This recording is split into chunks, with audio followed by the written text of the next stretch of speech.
परमसुखदं केवलं ज्ञानमूर्तिं द्वन्द्वातीतं गगनसदृशं तत्त्वमस्यादिलक्ष्यम् एकं नित्यं विमलमचलं सर्वधी साक्षिभूतं भावातीतं त्रिगुणरहितं सद्गुरुं तं नमामि।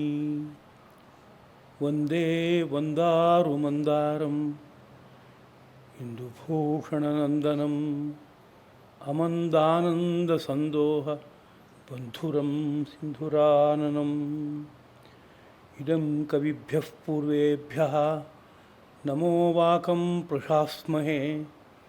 वन्दे महिचतां वाणीम् अमृताम् आत्मनः कलाम्। नमः परमर्षिभ्यः नमः परमर्षिभ्यः। भद्रं कर्णेभिः शृणुयाम देवाः भद्रं पश्येम अक्षभिर्यजत्राः स्थिरैः अङ्गैः तुष्टुवांसस्तनूभिः व्यशेम देवहितं यदायुः। स्वस्ति न इन्द्रः वृद्धश्रवाः स्वस्ति नः पूषा विश्ववेदाः स्वस्ति नः तार्क्ष्यः अरिष्टनेमिः स्वस्ति नः बृहस्पतिः दधातु। ओम शांति शांति शांति। ಸೃಷ್ಟಿ ಮೂಲದಲ್ಲಿ ಜ್ಯೋತಿಷಾಂ ಜ್ಯೋತಿ, ಎಲ್ಲ ಜ್ಯೋತಿಷಿಗೂ ಜ್ಯೋತಿಸ್ಸಾಗಿ ಬೆಳಗ್ತಾ ಇರುವ ಪರಂಜ್ಯೋತಿ ರೂಪವಾದ ಗುರುತತ್ವಕ್ಕೆ ನಮೋ ನಮಃ. ಹೃನ್ಮಂದಿರದಲ್ಲಿ ಜ್ಞಾನ ವಿಜ್ಞಾನ ಘನರಾಗಿ ಬೆಳಗುತ್ತಿರುವ ಶ್ರೀರಂಗ ವಿಜಯಲಕ್ಷ್ಮೀ ಸದ್ಗುರು ದಂಪತಿಗಳ ಪಾವನವಾದ ಪದಪದ್ಮಗಳಿಗೆ ಸಾಷ್ಟಾಂಗ ಪ್ರಣತಿಗಳು. ಎಲ್ಲ ಸಹೃದಯರಾದ ಜಿಜ್ಞಾಸುಗಳಿಗೂ ಹಾರ್ದಿಕವಾದ ನಮನಗಳು.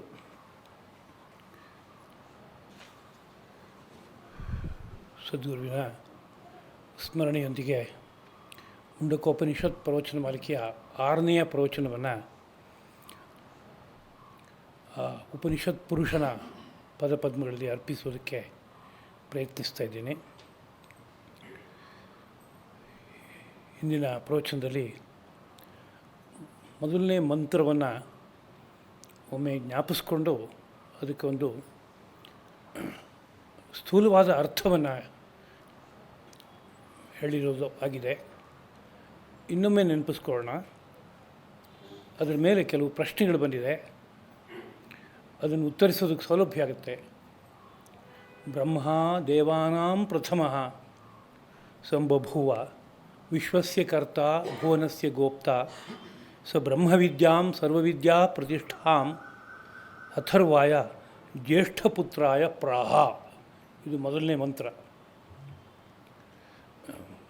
ಬ್ರಹ್ಮ ದೇವಾನಾಂ ಪ್ರಥಮಃ, ದೇವತೆಗಳಿಗೆ ಮೊದಲಿಗನಾದ ಬ್ರಹ್ಮನು ಸಂಬಭೂವ ಅಭಿವ್ಯಕ್ತನಾದ, ಗೋಚರವಾದ. ಅವನು ವಿಶ್ವಸ್ಯ ಕರ್ತ, ಈ ವಿಶ್ವವೆಲ್ಲವನ್ನೂ ಸೃಷ್ಟಿಸಿದವನು. ಭುವನಸ್ಯ ಗೋಪ್ತ, ಈ ಲೋಕಗಳನ್ನು ಕಾಪಾಡ್ತಾ ಇರುವವನು. ಸಹ ಅವನು ಬ್ರಹ್ಮವಿದ್ಯಾಂ ಸರ್ವವಿದ್ಯಾ ಪ್ರತಿಷ್ಠಾಂ, ಎಲ್ಲ ವಿದ್ಯೆಗಳಿಗೂ ಆಶ್ರಯವಾಗಿರುವ ಮೂಲವಾಗಿರುವ ಬ್ರಹ್ಮವಿದ್ಯಾ ಎಂಬ ವಿದ್ಯೆಯನ್ನು ಅಥರ್ವಾಯ ಜ್ಯೇಷ್ಠಪುತ್ರಾಯ ಪ್ರಾಹ, ಜ್ಯೇಷ್ಠಪುತ್ರನಾದ ಅಥರ್ವ ಎಂಬುವನಿಗೆ ಉಪದೇಶ ಹೇಳ್ದ ಅಂತ ಈ ಮಂತ್ರದ ಸಾಕ್ಷಾತ್ ಅರ್ಥ. ಹುಟ್ಕೊಂಡಿರುವ ಪ್ರಶ್ನೆ ಒಂದು, ದೇವಾನಾಂ ಪ್ರಥಮಃ ಬ್ರಹ್ಮ, ದೇವತೆಗಳಿಗೆಲ್ಲ ಅವನು ಮೊದಲಿಗ ಅಂದರೆ ಏನು ಅಂತ. ವಿಷ್ಣು ಮೊಟ್ಟ ಮೊದಲು ಇದ್ದು ಅವನ ನಾಭಿಕಮಲದಿಂದ ಮುಂದಕ್ಕೆ ಬ್ರಹ್ಮ ಗೋಚರನಾದ, ಅಂದರೆ ವಿಷ್ಣು ಮೊದಲಿಗನಾದ ದೇವನಾದ್ನಲ್ಲ ಅಂತ ಪ್ರಶ್ನೆ. ಹಾಗೆ ಶಿವನ ವಿಷಯ ಏನು, ಆದರೆ ಶಿವನು ಬ್ರಹ್ಮನಿಂದ ಮುಂದಕ್ಕೆ ಹುಟ್ಟಿದವನ ಅಂತ ಪ್ರಶ್ನೆ. ದೇವಾನಾಂ ಪ್ರಥಮಃ, ದೇವತೆಗಳಿಗೆ ಮೊದಲಿಗನಾದ ಬ್ರಹ್ಮನು ಅಂದರೆ ವಿಷ್ಣು ಶಿವ, ಇವ್ರ ಬಗ್ಗೆ ಏನು ವಿಷಯ ಅಂತ. ಸಂಸ್ಕೃತದಲ್ಲಿ ಸ್ಥಿತಸ್ಯ ಗತಿ ಚಿಂತನೀಯ ಅಂತ ಒಂದು ಮಾತಿದೆ. ಇರೋ ವಿಷಯವನ್ನು ನಾವು ಮನಸ್ಸಿಗೆ ತಂದ್ಕೋಬೇಕು. ಏಕೆ ಅಂತ ಎಲ್ಲ ವಿಷಯದಲ್ಲೂ ಪ್ರಶ್ನೆ ಮಾಡೋದಕ್ಕೆ ಹೋದರೆ ಉತ್ತರ ದುರ್ಲಭ, ಸಿಕ್ಕೋದಕ್ಕೆ ಸಾಧ್ಯ ಇಲ್ಲ ಅಂತ ಒಂದು ಅಂಶ ಇದೆ. ಆದರೆ ಈಗ ಕೇಳ್ತಾ ಇರೋ ವಿಷಯಕ್ಕೆ ಒಂದು ನೋಟ ನಮಗೆ ಸಿಗುತ್ತೆ. ಏನು ಅಂದರೆ, ಪುರುಷ ಮತ್ತು ಪ್ರಕೃತಿ ಎರಡೂ ಅನಾದಿಯಾದ ತತ್ವಗಳು ಅಂತ ನಮ್ಮ ಋಷಿ ಮಹರ್ಷಿಗಳ ಚಿಂತನೆ. ಭಗವದ್ಗೀತೆ ಅದನ್ನೇ ಮಾತನ್ನು ಹೇಳುತ್ತೆ. ಪ್ರಕೃತಿ ಪುರುಷಂಚೈವ ವಿದ್ಯನಾದಿ ಉಭಾವಪಿ. ಪ್ರಕೃತಿ ಮತ್ತು ಪುರುಷ ಎರಡೂ ಅನಾದಿಯಾದದ್ದು ಅಂತ. ಅಲ್ಲಿ ಪ್ರಕೃತಿ ಅಂತಂದಾಗ ಪ್ರಧಾನವಾಗಿ 3 ಗುಣಗಳಿವೆ. ಆ ಗುಣಗಳು ಸತ್ವರಜಸ್ತಮಸ್ ಅಂತ. ಆ ಸತ್ವರಜಸ್ತಮಸ್ಸೆಂಬ ಗುಣಗಳು ಆ ಪರಬ್ರಹ್ಮನ 3 ಒಡಲಾದ ಬ್ರಹ್ಮ ವಿಷ್ಣು ಮಹೇಶ್ವರ ಎಂಬ ದೇವತೆಗಳ ಆಧಿಪತ್ಯಕ್ಕೆ ಒಳಪಟ್ಟಿದೆ, ಅವರ ಹತೋಟಿನಲ್ಲಿದೆ ಎಂಬುದಾಗಿ ಹೇಳೋದುಂಟು. ಹೀಗಿರೋದ್ರಿಂದ ನಾರಾಯಣ ಈಗ ಹೇಳ್ತಾ ಇರುವ ದೇವತೆಗಳಿಗಿಂತ ಭಿನ್ನ ಅಂತ ತಗೋಬೇಕು. ಹಾಗೆ ಶಿವನನ್ನು ಕುರಿತು ಕೊಂಡಾಡುವಾಗಲೂ ಶಿವ ಹೇಗೆ ಹುಟ್ಟಿದ, ಯಾವಾಗ ಹುಟ್ಟಿದ, ತಂದೆ ತಾಯಿಗಳು ಯಾವುದು, ಇದನ್ನೆಲ್ಲ ಆಲೋಚನೆ ಮಾಡೋಕ್ಕೆ ಹೊರಟ್ರೆ ಏನು ಉತ್ತರ ಇಲ್ಲ. ಅಲಕ್ಷ್ಯ ಜನ್ಮತ ಕಾಳಿದಾಸ ಹೇಳ್ತಾನೆ. ಅವನ ಜನ್ಮ ಎಲ್ಲಿಂದ ಅನ್ನೋ ಬಗ್ಗೆ ನಮಗೇನು ವಿಷಯ ಸಿಕ್ಕೋಲ್ಲ. ಅಂದರೆ ಅವನು ಸ್ವತಃ ಇದ್ದಾನೆ, ಯಾವಾಗಲೂ ಕೂಡ ಅವನಿಗೆ ಹುಟ್ಟು ಅನ್ನೋದಿಲ್ಲ. ಹಾಗೆ ಪರಿಗಣಿಸಿರುವ ಸನ್ನಿವೇಶ ಇರೋದ್ರಿಂದ ವಿಷ್ಣು ಮತ್ತು ಶಿವ ಇವರನ್ನು ಬಿಟ್ಟು ಇನ್ನು ಬ್ರಹ್ಮ ಅಂತ ತಗೊಂಡ್ರೆ, ಬ್ರಹ್ಮನಿಂದ ಮುಂದಕ್ಕೆ ಇಂದ್ರಾದಿ ಅನೇಕ ದೇವತೆಗಳೆಲ್ಲ ಆವಿರ್ಭವಿಸ್ತಾರೆ. ಆ ಎಲ್ಲ ದೇವತೆಗಳಲ್ಲಿ ಬ್ರಹ್ಮ ಯಾರಪ್ಪ ಅಂತ ಕೇಳಿದರೆ ಪ್ರಥಮ ಶ್ರೇಷ್ಠ ಅಂತ. ಯಾವುದ್ಯಾವುದರಲ್ಲಿ ಅಂದರೆ ತುಂಬ ಪ್ರಧಾನವಾಗಿ ಧರ್ಮ, ಜ್ಞಾನ, ವೈರಾಗ್ಯ ಇವುಗಳಲ್ಲಿ ಶ್ರೇಷ್ಠನಾದವನು ಅಂತ. ಸೃಷ್ಟಿ ವಿಸ್ತಾರದಲ್ಲಿ ನಾನಾ ದೇವತೆಗಳಾದಾಗ ಅವರಲ್ಲೆಲ್ಲರಲ್ಲೂ ಧರ್ಮ, ಜ್ಞಾನ, ವೈರಾಗ್ಯ ಇದೆ. ಅವಿಲ್ಲದೆ ಹೋದರೆ ದೇವತಾ ಅಂತ ಕರೆಸ್ಕೊಳ್ಳೋದಕ್ಕೆ ಅರ್ಹತೆ ಬರೋಲ್ಲ. ಹಾಗಿದ್ದರೂ ಅದರಲ್ಲಿ ಪುನಃ ತರತಮ ಭಾವ ಇಲ್ವೇ ಅಂದರೆ ದೇವತೆಗಳಲ್ಲಿ ಇದ್ದೇ ಇದೆ ತರತಮ ಭಾವ. ಸಾತ್ವಿಕ, ರಾಜಸ, ತಾಮಸ ಹೀಗೆಲ್ಲ ಪ್ರಭೇದ ಇದೆ. ಅಂದರೆ ಧರ್ಮ, ಜ್ಞಾನ, ವೈರಾಗ್ಯ ಇವುಗಳಲ್ಲಿ ತರತಮ ಭಾವ ಬೇರೆ ಬೇರೆ ಗ್ರೇಡ್ ಇದೆ ಅಂತಲೇ ಅರ್ಥ. ಅದಕ್ಕೆ ಆ ನೇರದಲ್ಲಿ ಬ್ರಹ್ಮ ದೇವಾನಾಂ ಪ್ರಥಮ, ದೇವತೆಗಳಿಗೆಲ್ಲ ಧರ್ಮ, ಜ್ಞಾನ, ವೈರಾಗ್ಯದಲ್ಲಿ ಶ್ರೇಷ್ಠನಾದವನು ಅನ್ನೋದು ಆಶಯ ಅಂತ ಮನಸ್ಸಿಗೆ ತಂದ್ಕೋಬೇಕಾಗತ್ತೆ. ಎರಡನೇದು,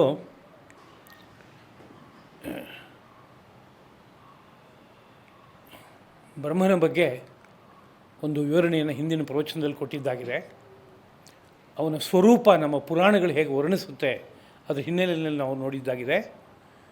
ಪುರಾಣಗಳು ಉಪಾಖ್ಯಾನ, ಆಖ್ಯಾನ ಇವುಗಳ ಹಿನ್ನೆಲೆಯಲ್ಲಿ ದೇವತೆಗಳ, ಮಹರ್ಷಿಗಳ, ರಾಜರ್ಷಿಗಳ ವಿಶಿಷ್ಟವಾದ ಚರಿತ್ರೆಯನ್ನು ನಿರೂಪಣೆ ಮಾಡೋದ್ರ ದ್ವಾರ ವೇದದಲ್ಲಿ ಬಂದಿರುವ ಎಲ್ಲ ಸತ್ಯಗಳನ್ನು ಸರಳವಾದ ಭಾಷೆಯಲ್ಲಿ ಸಾಮಾನ್ಯ ಜನಗಳಿಗೆ ಮುಟ್ಟುವಂತೆ ತಿಳಿಸ್ಕೊಡುತ್ತವೆ. ವೇದ ಬೇರೆ ಅಲ್ಲ, ಪುರಾಣ ಬೇರೆ ಅಲ್ಲ. ವೇದದ ಉಪಬೃಂಹಣಕ್ಕಾಗಿ ವೇದದಲ್ಲಿ ಹೇಳಿರುವ ಸತ್ಯಗಳನ್ನು ವಿಸ್ತಾರಗೊಳಿಸಿ ಬಿಡಿಸಿ ಹೇಳಬೇಕಾಗಿದೆ. ಬರೀ ಸೂಚನಾಸಾರವಾಗಿ ಹೇಳಿದರೆ ಅರ್ಥ ಆಗೋಲ್ಲ ಅನ್ನುವ ಒಂದು ವರ್ಗ ಇರುತ್ತೆ ಲೋಕದಲ್ಲಿ ಯಾವಾಗಲೂ ಕೂಡ. ಆ ವರ್ಗಕ್ಕೆ ಬುದ್ಧಿಗೆ ಇಳಿಸ್ಬೇಕಾದ್ರೆ ನಾನಾ ಉಪಾಯಗಳನ್ನು ಬಳಸ್ಕೋಬೇಕು. ಅದರಲ್ಲಿ ಸರಳವಾದ ಉಪಾಯ, ಸುಲಭವಾದ ಉಪಾಯ ಅಂದರೆ ಕಥಾ. ಎಲ್ಲರಿಗೂ ಪ್ರಿಯವಾಗಿರುತ್ತೆ ಕಥೆ ಅನ್ನೋದು. ಆಖ್ಯಾನ, ಉಪಾಖ್ಯಾನಗಳೆಲ್ಲವೂ ಚಿತ್ರ ವಿಚಿತ್ರವಾದ ರೂಪದಲ್ಲಿರುತ್ತೆ. ಆದ್ದರಿಂದ ಎಲ್ಲರಿಗೂ ಒಂಥರ ಆಕರ್ಷಣೆಯನ್ನು ಕೊಡುವಂಥವುಗಳು. ಅವುಗಳನ್ನು ನಿಮಿತ್ತವಾಗಿ ಇಟ್ಕೊಂಡು ಅಥವಾ ಭಿತ್ತಿ, ಗೋಡೆಯಾಗಿ ಇಟ್ಕೊಂಡು ಅದರ ಮೇಲೆ ಒಂದು ಚಿತ್ರ, ಆ ಚಿತ್ರದಲ್ಲಿ ವೇದದಲ್ಲಿ ಹೇಳಿರುವಂಥ ವಿಷಯಗಳನ್ನೇ ನಾನಾ ರೂಪದಲ್ಲಿ ನಿರೂಪಣೆ ಮಾಡುವಂಥ ಕಾರ್ಯವನ್ನು ಮಾಡಿರುವಂಥದ್ದುಂಟು 18 ಪುರಾಣಗಳಲ್ಲೂ ಕೂಡ. ಹಾಗೆ ಬಂದಿರುವಂಥ ಒಂದು ಪುರಾಣದ ಪ್ರಕರಣ ನೆನಪಿಸ್ಕೊಂಡೆ. ಅದರಲ್ಲಿ ಸಾವಿತ್ರಿ ವಾಮಪಾರ್ಶ್ವಸ್ಥ, ಬ್ರಹ್ಮನ ಎಡಗಡೆ ಪಾರ್ಶ್ವದಲ್ಲಿ ಸಾವಿತ್ರಿ ಇದ್ದಾಳೆ, ದಕ್ಷಿಣಸ್ಥ ಸರಸ್ವತಿ, ದಕ್ಷಿಣದಲ್ಲಿ ಸರಸ್ವತಿ ಇದ್ದಾಳೆ ಅಂತ. ಹೀಗೆ ಎಡಗಡೆ ಬಲಗಡೆ ಅಂತ ಹೇಳುವಾಗ ಇದೇನು ಆಕಸ್ಮಿಕವಾಗಿ ಹೇಳಿರೋ ಭಾಷೆನ ಅಥವಾ ಇದರಲ್ಲಿ ಏನಾದರೂ ವಿಜ್ಞಾನ ಇದೆಯಾ ಅಂತ ಒಂದು ಪ್ರಶ್ನೆ. ಇದರಲ್ಲಿ ಒಂದು ವಿಜ್ಞಾನ ಇದೆ. ಸಾವಿತ್ರಿ ಅನ್ನುವ ಒಂದು ದೇವತೆ, ಗಾಯತ್ರಿಯ ಒಂದು ರೂಪ ಅದು. ಸವಿತಾ ಅಂತಂದರೆ ಸೃಷ್ಟಿಸುವವನು ಅಂತ ಅರ್ಥ, ಪ್ರಸವಿತಾ ಅಂತ ಅರ್ಥ. ಸೃಷ್ಟಿ ವಿಸ್ತಾರಕ್ಕೆ ಪ್ರಸವ ಮಾಡಬೇಕಲ್ಲ, ಆ ಪ್ರಸವ ಕಾರ್ಯವನ್ನು ನಿರಂತರ ಮಾಡ್ತಾ ಇರುವನು ಅಂತ ಅರ್ಥ. ಅದಕ್ಕೆ ಸಾವಿತ್ರಿ ಅನ್ನೋ ಪದ ಏನು ಹೇಳ್ತಾ ಇದೆ ಅಂತ ಕೇಳಿದ್ರೆ, ಸೃಷ್ಟಿ ವಿಸ್ತಾರವನ್ನು ಮಾಡೋದಕ್ಕೆ ಬೇಕಾಗುವ ಒಂದು ಶಕ್ತಿ ಎಂಬುದನ್ನು ಜ್ಞಾಪಿಸ್ತಾ ಇದೆ ಅದು. ಬ್ರಹ್ಮ ಸೃಷ್ಟಿ ವಿಸ್ತಾರವನ್ನು ಮಾಡುವಾಗ ಅದ್ರ ಜೊತೆಗೆ ಈ ಸೃಷ್ಟಿಯನ್ನು ಅವಲಂಬಿಸ್ಕೊಂಡು ಹಿಂದಕ್ಕೆ ಹೋಗೋದಕ್ಕೆ ಬೇಕಾಗುವ ಮಾರ್ಗವನ್ನು ಸೃಷ್ಟಿಸ್ಕೊಂಡೇ ಹೋಗಿದ್ದಾನೆ. ನಾವು ಯಾವುದಾದ್ರು ಗೃಹ ಪ್ರವೇಶ ಮಾಡಬೇಕು ಅಂತ ಹೊರಟ್ರೆ ವಾಪಸ್ ಬರೋಕ್ಕೆ ಬೇಕಾದ ವ್ಯವಸ್ಥೆ ಇಟ್ಕೊಂಡು ಮಾಡಿದ್ರೆ ಅದು ಗೃಹ ಪ್ರವೇಶ ಅಂತ. ಒಳಗಡೆ ಹೋದ್ಮೇಲೆ ಹೊರಗಡೆ ಬರೋಕ್ಕಾಗಲ್ಲ ಅಂದರೆ ಅದು ಗೃಹ ಪ್ರವೇಶ ಅಂತ ಕರೆಯೋಕ್ಕಾಗಲ್ಲ, ಸೆರೆಮನಿಯ ಪ್ರವೇಶ ಅಂತ ಹೇಳಬೇಕಾಗುತ್ತೆ ಅಲ್ವಾ. ಏನೋ ವ್ಯವಸ್ಥೆ ಇಟ್ಕೊಂಡಿರ್ತೀವಿ, ಬಾಗಿಲುಗಳನ್ನ ಹೇಗೆ ಬೇಕೋ ಹಾಗೆ ಹೊರಗಡೆ ಬರೋಕ್ಕೆ ಬೇಕಾಗುವಂಥ ವ್ಯವಸ್ಥೆ ಇಟ್ಕೊಂಡಿರ್ತೀವಿ. ಹಾಗೆ ಬ್ರಹ್ಮ ವಿಸ್ತಾರವಾದ ಸೃಷ್ಟಿ ಮಾಡುವಾಗ ಈ ಸೃಷ್ಟಿ ಒಳಗಡೆಗೆ ನಾನಾ ಜೀವಿಗಳು ಪ್ರವೇಶ ಮಾಡಿದ್ರೆ ಹಿಂದಕ್ಕೆ ಬಂದು ಭಗವಂತನಲ್ಲಿ ಒಂದುಗೂಡೋದಕ್ಕೆ ಬೇಕಾಗುವ ಒಂದು ವ್ಯವಸ್ಥೆಯನ್ನು ರೂಪಿಸಿಕೊಂಡೇ ಮಾಡಬೇಕಾಗತ್ತೆ. ಹಾಗೆ ಮಾಡಿದ್ದಾನೆ ಬ್ರಹ್ಮ. ಅಂದರೆ ಹಿಂದಕ್ಕೆ ಸರಿಯೋದಕ್ಕೆ ಬೇಕಾಗುವಂಥ ಒಂದು ಭಗವಂತನ ಚೈತನ್ಯ ಅಥವಾ ಶಕ್ತಿ ಇದೆ. ಅದಕ್ಕೆ ಸರಸ್ವತಿ ಎಂಬುದಾಗಿ ಕರೀತಾರೆ. ಸರಸ್ ಅನ್ನೋದಕ್ಕೆ ಸಾಗರ ಅಥವಾ ದೊಡ್ಡ ನೀರಿನ ಆಕಾರ. ಅದಕ್ಕೊಂದು ವಿಶೇಷಣ ಸೇರಿಸಿ ಹೇಳಿದರೆ ನಮ್ಗೆ ಗೊತ್ತಾಗ್ಬಿಡುತ್ತೆ. ಜ್ಞಾನ ಸರೋವರ, ಜ್ಞಾನ ಸರಸ್ ಅಂತ. ಇಲ್ಲಿ ಒಳಗಡೆ ಒಂದು ಜ್ಞಾನದ ದೊಡ್ಡ ಸರೋವರ ಇದೆ, ನಿರ್ಮಲವಾದ ನೀರಿನ ಆಕಾರ ಇದೆ. ಅದನ್ನು ಉಳ್ಳವಳು ಅಂತ ಅರ್ಥ. ಅದನ್ನು ಉಳ್ಳವಳು ಅಂದರೆ ನನ್ನನ್ನು ಅವಲಂಬಿಸಿ ನಾನು ಕ್ರಮಕ್ರಮವಾಗಿ ಅಲ್ಲಿಗೆ ತೊಗೊಂಡು ಹೋಗಿ ತಲುಪಿಸ್ತೇನೆ ಅಂತ ಹೇಳುವಂಥ ಬ್ರಹ್ಮನ ಒಬ್ಬ ರಾಣಿ, ಅವಳು ಸರಸ್ವತಿ. ಅಂದರೆ ಅವನ ಶಕ್ತಿಯೇ ಹೀಗೆ ಸೃಷ್ಟಿ ವಿಸ್ತಾರಕ್ಕೆ ಬೇಕಾಗುವಂತಹ ವ್ಯವಸ್ಥೆಯನ್ನು ರೂಪಿಸ್ಕೊಡ್ತಾ, ಸೃಷ್ಟಿಯಲ್ಲಿ ಬಂದ ಜೀವಿಗಳು ಹಿಂದಕ್ಕೆ ಸರಿದು ಹೋಗಿ ತಲುಪೋದಕ್ಕೆ ಬೇಕಾಗುವಂಥ ವ್ಯವಸ್ಥೆಯನ್ನು ರೂಪಿಸ್ಕೊಡ್ತಾ ಇದೆ ಅನ್ನೋದನ್ನು ಈ ವಾಮ ಮತ್ತು ದಕ್ಷಿಣ ಅನ್ನೋ ಶಬ್ದಗಳು ಜ್ಞಾಪಿಸ್ತಾ ಇದೆ. ಯೋಗಶಾಸ್ತ್ರ ಪ್ರಧಾನವಾಗಿ ಈ ವಿಷಯಕ್ಕೆ ಆಧಾರ. ಅದರ ಹಿನ್ನೆಲೆಯಲ್ಲೇ ಎಲ್ಲ ಪುರಾಣಗಳು ರೂಪಿತವಾಗಿರೋದು. ಎಲ್ಲ ಶಾಸ್ತ್ರಗಳ ಬೆನ್ನುಮೂಳೆ ಯೋಗಶಾಸ್ತ್ರ ಎಂಬುದಾಗಿ ಹೇಳೋದುಂಟು. ಯೋಗಶಾಸ್ತ್ರ ಏನು ಹೇಳುತ್ತೆ ಅಂದರೆ, ನಮ್ಮ ಎಡಗಡೆ ಭಾಗ ಬಲಗಡೆ ಭಾಗ ಎರಡನ್ನು ತೊಗೊಂಡ್ರೆ ಎರಡೂ ನಮಗೆ ಒಂದೇ ತರಹ ಕಾಣಿಸ್ತಾ ಇದೆ ಸ್ಥೂಲವಾದ ಕಣ್ಣಿಗೆ. ಆದರೆ ನಾವು ಅಭ್ಯಾಸ ಮಾಡ್ಕೊಂಡ್ಬಿಟ್ಟಿದ್ದೀವಿ, ಎಡಗೈನ ಇಂಥದಕ್ಕೆ ಬಳಸಬೇಕು, ಬಲಗೈನ ಇಂಥ ಬಳಸ್ಕೋಬೇಕು ಅಂತ. ಅದು ನಾವು ಮಾಡ್ಕೊಂಡಿದ್ದು ಅಂತ ಇಟ್ಕೊಳ್ಳೋಣ. ಇದನ್ನೇ ವ್ಯತ್ಯಸ್ತವಾಗಿ ಮಾಡಿದ್ರೆ, ಬಲಗೈನ ಯಾವುದಕ್ಕೆ ಬಳಸ್ಕೋತಾ ಇದೆಯೋ ಅದನ್ನು ಎಡಗೈಯಿಂದ ಮಾಡೋದು, ಎಡಗೈನಿಂದ ಬಲಗೈನ ಕೆಲಸ ಮಾಡೋದು, ಹೀಗೆ ಮಾಡ್ತಾ ಹೋದರೆ ಅದು ರೂಢಿ ಹಾಕ್ಬೋದಲ್ಲ, ಆಗದೆ ಏನಂತೆ ಅಂತ.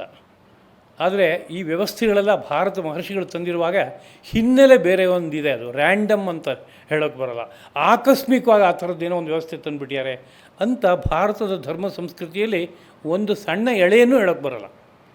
ಯಾವುದಾದ್ರೂ ತಪ್ಪು ದಾರಿ ಹಿಡ್ಕೊಂಡು ಏರುಪೇರಾಗಿಬಿಟ್ಟಿದ್ದಾಗ ಅದನ್ನು ವೈಜ್ಞಾನಿಕ ಅಂತ ಹೇಳೋಕ್ಕಾಗಲ್ಲ. ಅದು ಬಿಟ್ಟು ಋಷಿ ಮಹರ್ಷಿಗಳು ತಂದಿರುವಂಥ ಪ್ರತಿಯೊಂದು ವಿಷಯದ ಹಿಂದುಗಡೆಗೆ ಒಂದು ವಿಜ್ಞಾನ ಇದೆ ಅನ್ನೋದ್ರಲ್ಲಿ ಯಾವ ಸಂಶಯವೂ ಇಲ್ಲ. ನಮ್ಮ ಶರೀರದಲ್ಲಿ ಎಡಗಡೆ ಭಾಗ ಏನಿದೆ, ಇದು ಸೃಷ್ಟಿ ವಿಸ್ತಾರಕ್ಕೆ ಸಹಕಾರ ಕೊಡ್ತಾ ಇದೆ. ಈ ಎಡಗಡೆ ಭಾಗದ ಪ್ರತಿನಿಧಿಯಾಗಿಯೇ ಒಬ್ಬಳು ಸ್ತ್ರೀ ಪುರುಷನನ್ನು ವಿವಾಹ ಆಗೋದು ಅನ್ನೋ ರೀತಿಯಾದ ವ್ಯವಹಾರ ಬಂದಿದೆ. ಅದು ಅವಳು ಎಡಗಡೆ ಭಾಗದ ಪ್ರತಿನಿಧಿ. ಅದು ಎಡಗಡೆ ಭಾಗದ ಕಾರ್ಯ ಏನು ಅಂತ ಕೇಳಿದರೆ, ಸೃಷ್ಟಿ ವಿಸ್ತಾರಕ್ಕೆ ಸಹಕಾರ ಕೊಡೋದು. ಆ ವಿಸ್ತಾರಕ್ಕೆ ಸಹಕಾರ ಕೊಡುವಾಗ ಪುರುಷನದೊಂದು ಪಾತ್ರ ಇರುತ್ತೆ. ಏನು ಪಾತ್ರ ಇರುತ್ತೆ ಅಂದರೆ, ಸೃಷ್ಟಿ ವಿಸ್ತಾರ ಆಗ್ತಾ ಹೋದ ಹಾಗೆಲ್ಲ ಅಲ್ಲಿಂದ ವಾಪಸ್ ಬರೋದಕ್ಕೆ ಬೇಕಾಗುವ ವ್ಯವಸ್ಥೆಯನ್ನು ಪುರುಷ ಜೊತೆಗೆ ರೂಪಿಸ್ಕೊಡ್ತಾ ಇದ್ದಾನೆ. ಹೀಗೆ ಬಲಗಡೆ ಭಾಗ ಅಂತೇನಿದೆ, ಅದು ಹಿಮ್ಮುಖನಾದ ಯಾತ್ರೆಯಲ್ಲಿ ಅತ್ಯಂತ ಸಹಕಾರ ಕೊಡುವಂಥ ಒಂದು ಮಾರ್ಗ. ಮುಮ್ಮುಖನಾದ ಯಾತ್ರೆ ಅಂದ್ರೇನು, ಪ್ರಾಪಂಚಿಕವಾದ ವಿಷಯಗಳನ್ನು ಬೆಳೆಸ್ಕೊಳ್ಳುವಂಥದ್ದು, ನಾನಾ ರೀತಿಯಾದಂಥ ಅಭ್ಯುದಯ, ಪ್ರಾಪಂಚಿಕವಾದಂಥ ಏಳಿಗೆಯನ್ನು ಸಾಧಿಸೋದಕ್ಕೆ ಪ್ರಯತ್ನ ಪಡೋದು. ಈ ಸನ್ನಿವೇಶಗಳಲ್ಲೆಲ್ಲ ಎಡಭಾಗ ವಿಶೇಷವಾಗಿ ಕಾರ್ಯಪರವಾಗುತ್ತೆ ಎಂಬುದಾಗಿ ಮಹರ್ಷಿಗಳು ಜ್ಞಾಪಿಸ್ತಾರೆ. ಹೀಗಿರೋದ್ರಿಂದ ಎಡಗಡೆ ಬಲಗಡೆ ಎರಡು ವಿಶಿಷ್ಟವಾದ ಮಾರ್ಗಗಳು. ಅವುಗಳಲ್ಲಿ ಒಂದು ಕಡೆಯಿಂದ ಸೃಷ್ಟಿ ವಿಸ್ತಾರ ಆಗ್ತಾಯಿದೆ, ಇನ್ನೊಂದು ಕಡೆಯಿಂದ ಸೃಷ್ಟಿ ಲಯ ಆಗೋದಕ್ಕೆ ಬೇಕಾಗುವ ವ್ಯವಸ್ಥೆ, ಭಗವಂತನಲ್ಲಿ ಒಂದುಗೂಡೋಕ್ಕೆ ಬೇಕಾಗುವ ವ್ಯವಸ್ಥೆ, ಇವೆಲ್ಲವೂ ರೂಪಿತವಾಗಿದೆ. ಇಲ್ಲಿ ಬ್ರಹ್ಮ ಸಂಬಭೂವ ಅಂತಂದರೆ ಆ ಪದಕ್ಕೆ ಸಾಕ್ಷಾತ್ ಅರ್ಥ ತೊಗೊಂಡ್ರೆ ಹುಟ್ಟಿದ ಅಂತ ಅರ್ಥ ಮಾಡ್ಬೋದು. ಆದರೆ ಆ ಅರ್ಥ ಅಲ್ಲ, ಅವನು ಅಭಿವ್ಯಕ್ತನಾದ ಅಂತ ತಗೋಬೇಕು ಎಂಬುದಾಗಿ ಜ್ಞಾಪಿಸ್ತಾರೆ. ಅಭಿವ್ಯಕ್ತನಾದ ಅಂದರೆ ಇದ್ದವನು ನನ್ನ ಕಣ್ಣಿಗೆ ಕಾಣಿಸ್ತಾ ಇರಲಿಲ್ಲ, ಈಗ ಕಾಣಿಸುವಂತೆ ಆದ ಅಂದರೆ ಅದನ್ನು ಅಭಿವ್ಯಕ್ತನಾದ ಅಂತ ಕರೀತಾರೆ. ಕತ್ಲೆಯಲ್ಲಿ ಯಾವುದೋ ಪದಾರ್ಥಗಳಿದೆ, ನನಗೇನೂ ಕಾಣಿಸ್ತಾ ಇಲ್ಲ, ಆದರೆ ಒಂದು ದೀಪ ಇಟ್ಕೊಂಡು ಒಳಗಡೆ ಹೋದರೆ ಅಷ್ಟು ಕಾಣಿಸ್ತು. ಮೊದಲು ಮರೆಯಾಗಿತ್ತು, ಈಗ ಕಾಣಿಸುವಂತೆ ಆಯಿತು ಅಂತಿದ್ದಾಗ ಅದನ್ನು ಅಭಿವ್ಯಕ್ತ ಎಂಬ ಶಬ್ದದಿಂದ ಕರೀತಾರೆ. ಬ್ರಹ್ಮ ಮೊದಲಿಗೂ ಇದ್ದವನು, ಆದರೆ ಅವನು ಯಾವುದೋ ಒಂದು ಕಾರ್ಯಕ್ಕಾಗಿ ಈಗ ಎಲ್ಲರಿಗೂ ಗೋಚರವಾಗುವಂತಹ ಸ್ಥಿತಿಗೆ ಬಂದ. ಅಲ್ಲಿವರೆಗೆ ತಟಸ್ಥನಾಗಿ ಯಾವುದೋ ಒಂದು ಕಡೆಯಲ್ಲಿ ತನ್ನ ಮೂಲ ಸ್ವರೂಪದಲ್ಲಿ ಬೀಜ ರೂಪದಲ್ಲಿ ಎಲ್ಲೋ ಒಂದು ಕಡೆಯಲ್ಲಿ ಇದ್ದ. ಆಮೇಲೆ ತನ್ನ ಸ್ವರೂಪವನ್ನು ಎಲ್ಲರಿಗೂ ಗೋಚರವಾಗುವಂತೆ ವ್ಯಕ್ತಪಡಿಸ್ಕೊಂಡು ಹೊರಗಡೆ ಬಂದ. ಅವನಿಗೆ ಯಾಕೆ ಹುಟ್ಟಿಲ್ಲ ಅಂತ ವಿಷಯ ತೊಗೊಂಡ್ರೆ, ಹುಟ್ಟು ಅನ್ನೋದು ಏನದು ಅನ್ನೋ ಅಂಶವನ್ನು ಗಮನಿಸ್ಕೋಬೇಕು. ಹುಟ್ಟು ಅನ್ನೋದು ಜೊತೆಗೆ ಸಾವು ಅನ್ನೋದ್ರ ಜೊತೆಗೆ ಸೇರಿರುತ್ತೆ, ಸಾವು ಅನ್ನೋದು ಜೊತೆಗೆ ಹುಟ್ಟಿನ ಜೊತೆಗೆ ಸೇರಿರುತ್ತೆ. ಒಂದರ ನಂತರ ಒಂದನ್ನು ಬಿಡದೆ ಇನ್ನೊಂದು ಮುಂದಕ್ಕೆ ಹೋಗ್ತಾ ಇರುವಂಥದ್ದೇ ಇದು. ಅದರಲ್ಲಿ ಇದನ್ನೊಂದು ಚಕ್ರ ಅಂತ ಕರೀತಾರೆ, ಜನ್ಮ ಮರಣಗಳ ಚಕ್ರ, ಸಂಸಾರ ಚಕ್ರ ಅಂತ ಕರೀತಾರೆ. ಇದು ಯಾರಿಗಿದೆ ಅಂತ ಕೇಳಿದರೆ, ಯಾವುದೋ ಜನ್ಮಗಳಲ್ಲಿ ಮಾಡಿರುವಂತಹ ಪುಣ್ಯ ಪಾಪಗಳು ಹಾಗೇ ಇದೆ, ಅದಕ್ಕೆ ಫಲ ಬಂದಿಲ್ಲ. ಪುಣ್ಯದ ಫಲ ಸುಖ, ಪಾಪದ ಫಲ ದುಃಖ, ಇವೆರಡೂ ಬರಬೇಕಾಗಿದೆ. ಅದನ್ನ ಆ ಜನ್ಮದಲ್ಲಿ ಅನುಭವಿಸೋಕ್ಕಾಗಲಿಲ್ಲ. ಆದಾಗ ಅದನ್ನು ಅನುಭವಿಸೋದಕ್ಕೋಸ್ಕರವಾಗಿ ಇನ್ನೊಂದು ಜನ್ಮವನ್ನು ಅನಿವಾರ್ಯವಾಗಿ ಎತ್ತಬೇಕಾಗಿ ಬರುತ್ತೆ. ಆಗ ಹುಟ್ಟು ಅನ್ನೋ ರೀತಿಯಾದ ವ್ಯವಸ್ಥೆ ಬಂತು. ಹುಟ್ಟು ಅನ್ನೋ ವ್ಯವಸ್ಥೆ ಬಂದ ನಂತರದಲ್ಲಿ ಶರೀರ ಎಷ್ಟು ಕಾಲ ಇರಬೇಕು ಅಂತ ಲೆಕ್ಕ ಹಾಕೋದಾದರೆ, ಅವನು ಏನೇನು ಪುಣ್ಯ ಪಾಪಗಳನ್ನು ತೊಗೊಂಡು ಬಂದಿದ್ದಾನೆ ಈ ಜನ್ಮದಲ್ಲಿ ಅನುಭವಿಸೋದಕ್ಕೆ, ಅದನ್ನು ಅನುಭವಿಸುವವರೆಗೆ ಮಾತ್ರ. ಅದರ ಮುಂದಿನ ಹೆಜ್ಜೆಯಲ್ಲಿ ಒಂದು ಕ್ಷಣವೂ ಬದುಕಿರೋಕ್ಕಾಗಲ್ಲ. ಕರ್ಮ ಮುಗೀತು, ಅದರಿಂದ ಇಲ್ಲಿಂದ ಪೆಟ್ಟಿಗೆ ಕಟ್ಟು, ಮೂಟೆ ಕಟ್ಟು, ಎಲ್ಲಿಗೆ?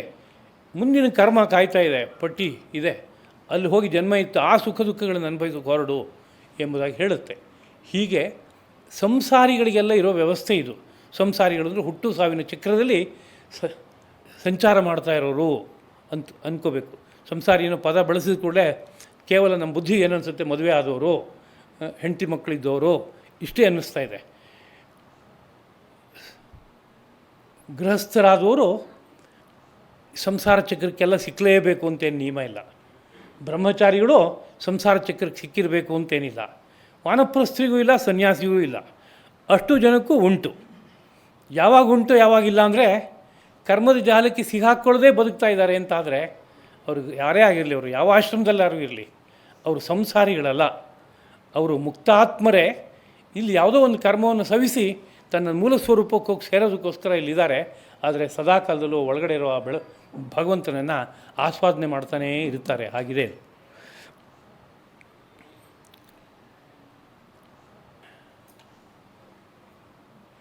ಈ ಸೂಕ್ಷ್ಮವಾದ ವಿಷಯ ಅಂತ ಒಂದಿದೆ ಸೃಷ್ಟಿನಲ್ಲಿ, ಸ್ಥೂಲವಾದ ವಿಷಯ ಅಂತ ಒಂದಿದೆ ಅಂತ ಎರಡಾಗಿ ಎಲ್ಲ ವಿಷಯದ ಬಗ್ಗೆ ನಮ್ಮ ಉಪನಿಷತ್ತುಗಳು ಸಾರುತ್ತವೆ.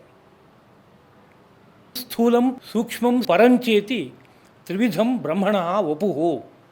ಈ ವಿಸ್ತಾರವಾದ ಸಮಗ್ರವಾದ ಸೃಷ್ಟಿ ಏನಿದೆ, ಇದನ್ನೇ ಬ್ರಹ್ಮ ಅಂತ ಇಟ್ಕೊಳ್ಳೋಣ. ಇದಕ್ಕೆ 3 ತರಹದ ದೇಹ ಇದೆ. ಒಂದು ಸ್ಥೂಲ ದೇಹ, ಇನ್ನೊಂದು ಸೂಕ್ಷ್ಮ ದೇಹ, ಇನ್ನೊಂದು ಪರದೇಹ ಅಂತ. ಸ್ಥೂಲ ದೇಹ ಅಂದರೆ ನಮ್ಮ ಪಂಚೇಂದ್ರಿಯಗಳಿಗೆ ಗೋಚರವಾಗುವ ಶರೀರ. ಸೂಕ್ಷ್ಮ ದೇಹ ಅಂದರೆ ಈ ಪಂಚೇಂದ್ರಿಯಗಳಿಗೆ ಗೋಚರ ಆಗಲ್ಲ, ಆದರೆ ಗೋಚರ ಆಗುತ್ತೆ. ಯಾವುದರಿಂದ ಅಂದರೆ ಯೋಗ ದೃಷ್ಟಿ ತೆರೆದಾಗ, ಜ್ಞಾನಚಕ್ಷುಸ್ಸು ತೆರೆದಾಗ ಅದಕ್ಕೆ ಗೋಚರವಾಗುವಂಥದ್ದೊಂದಿದೆ.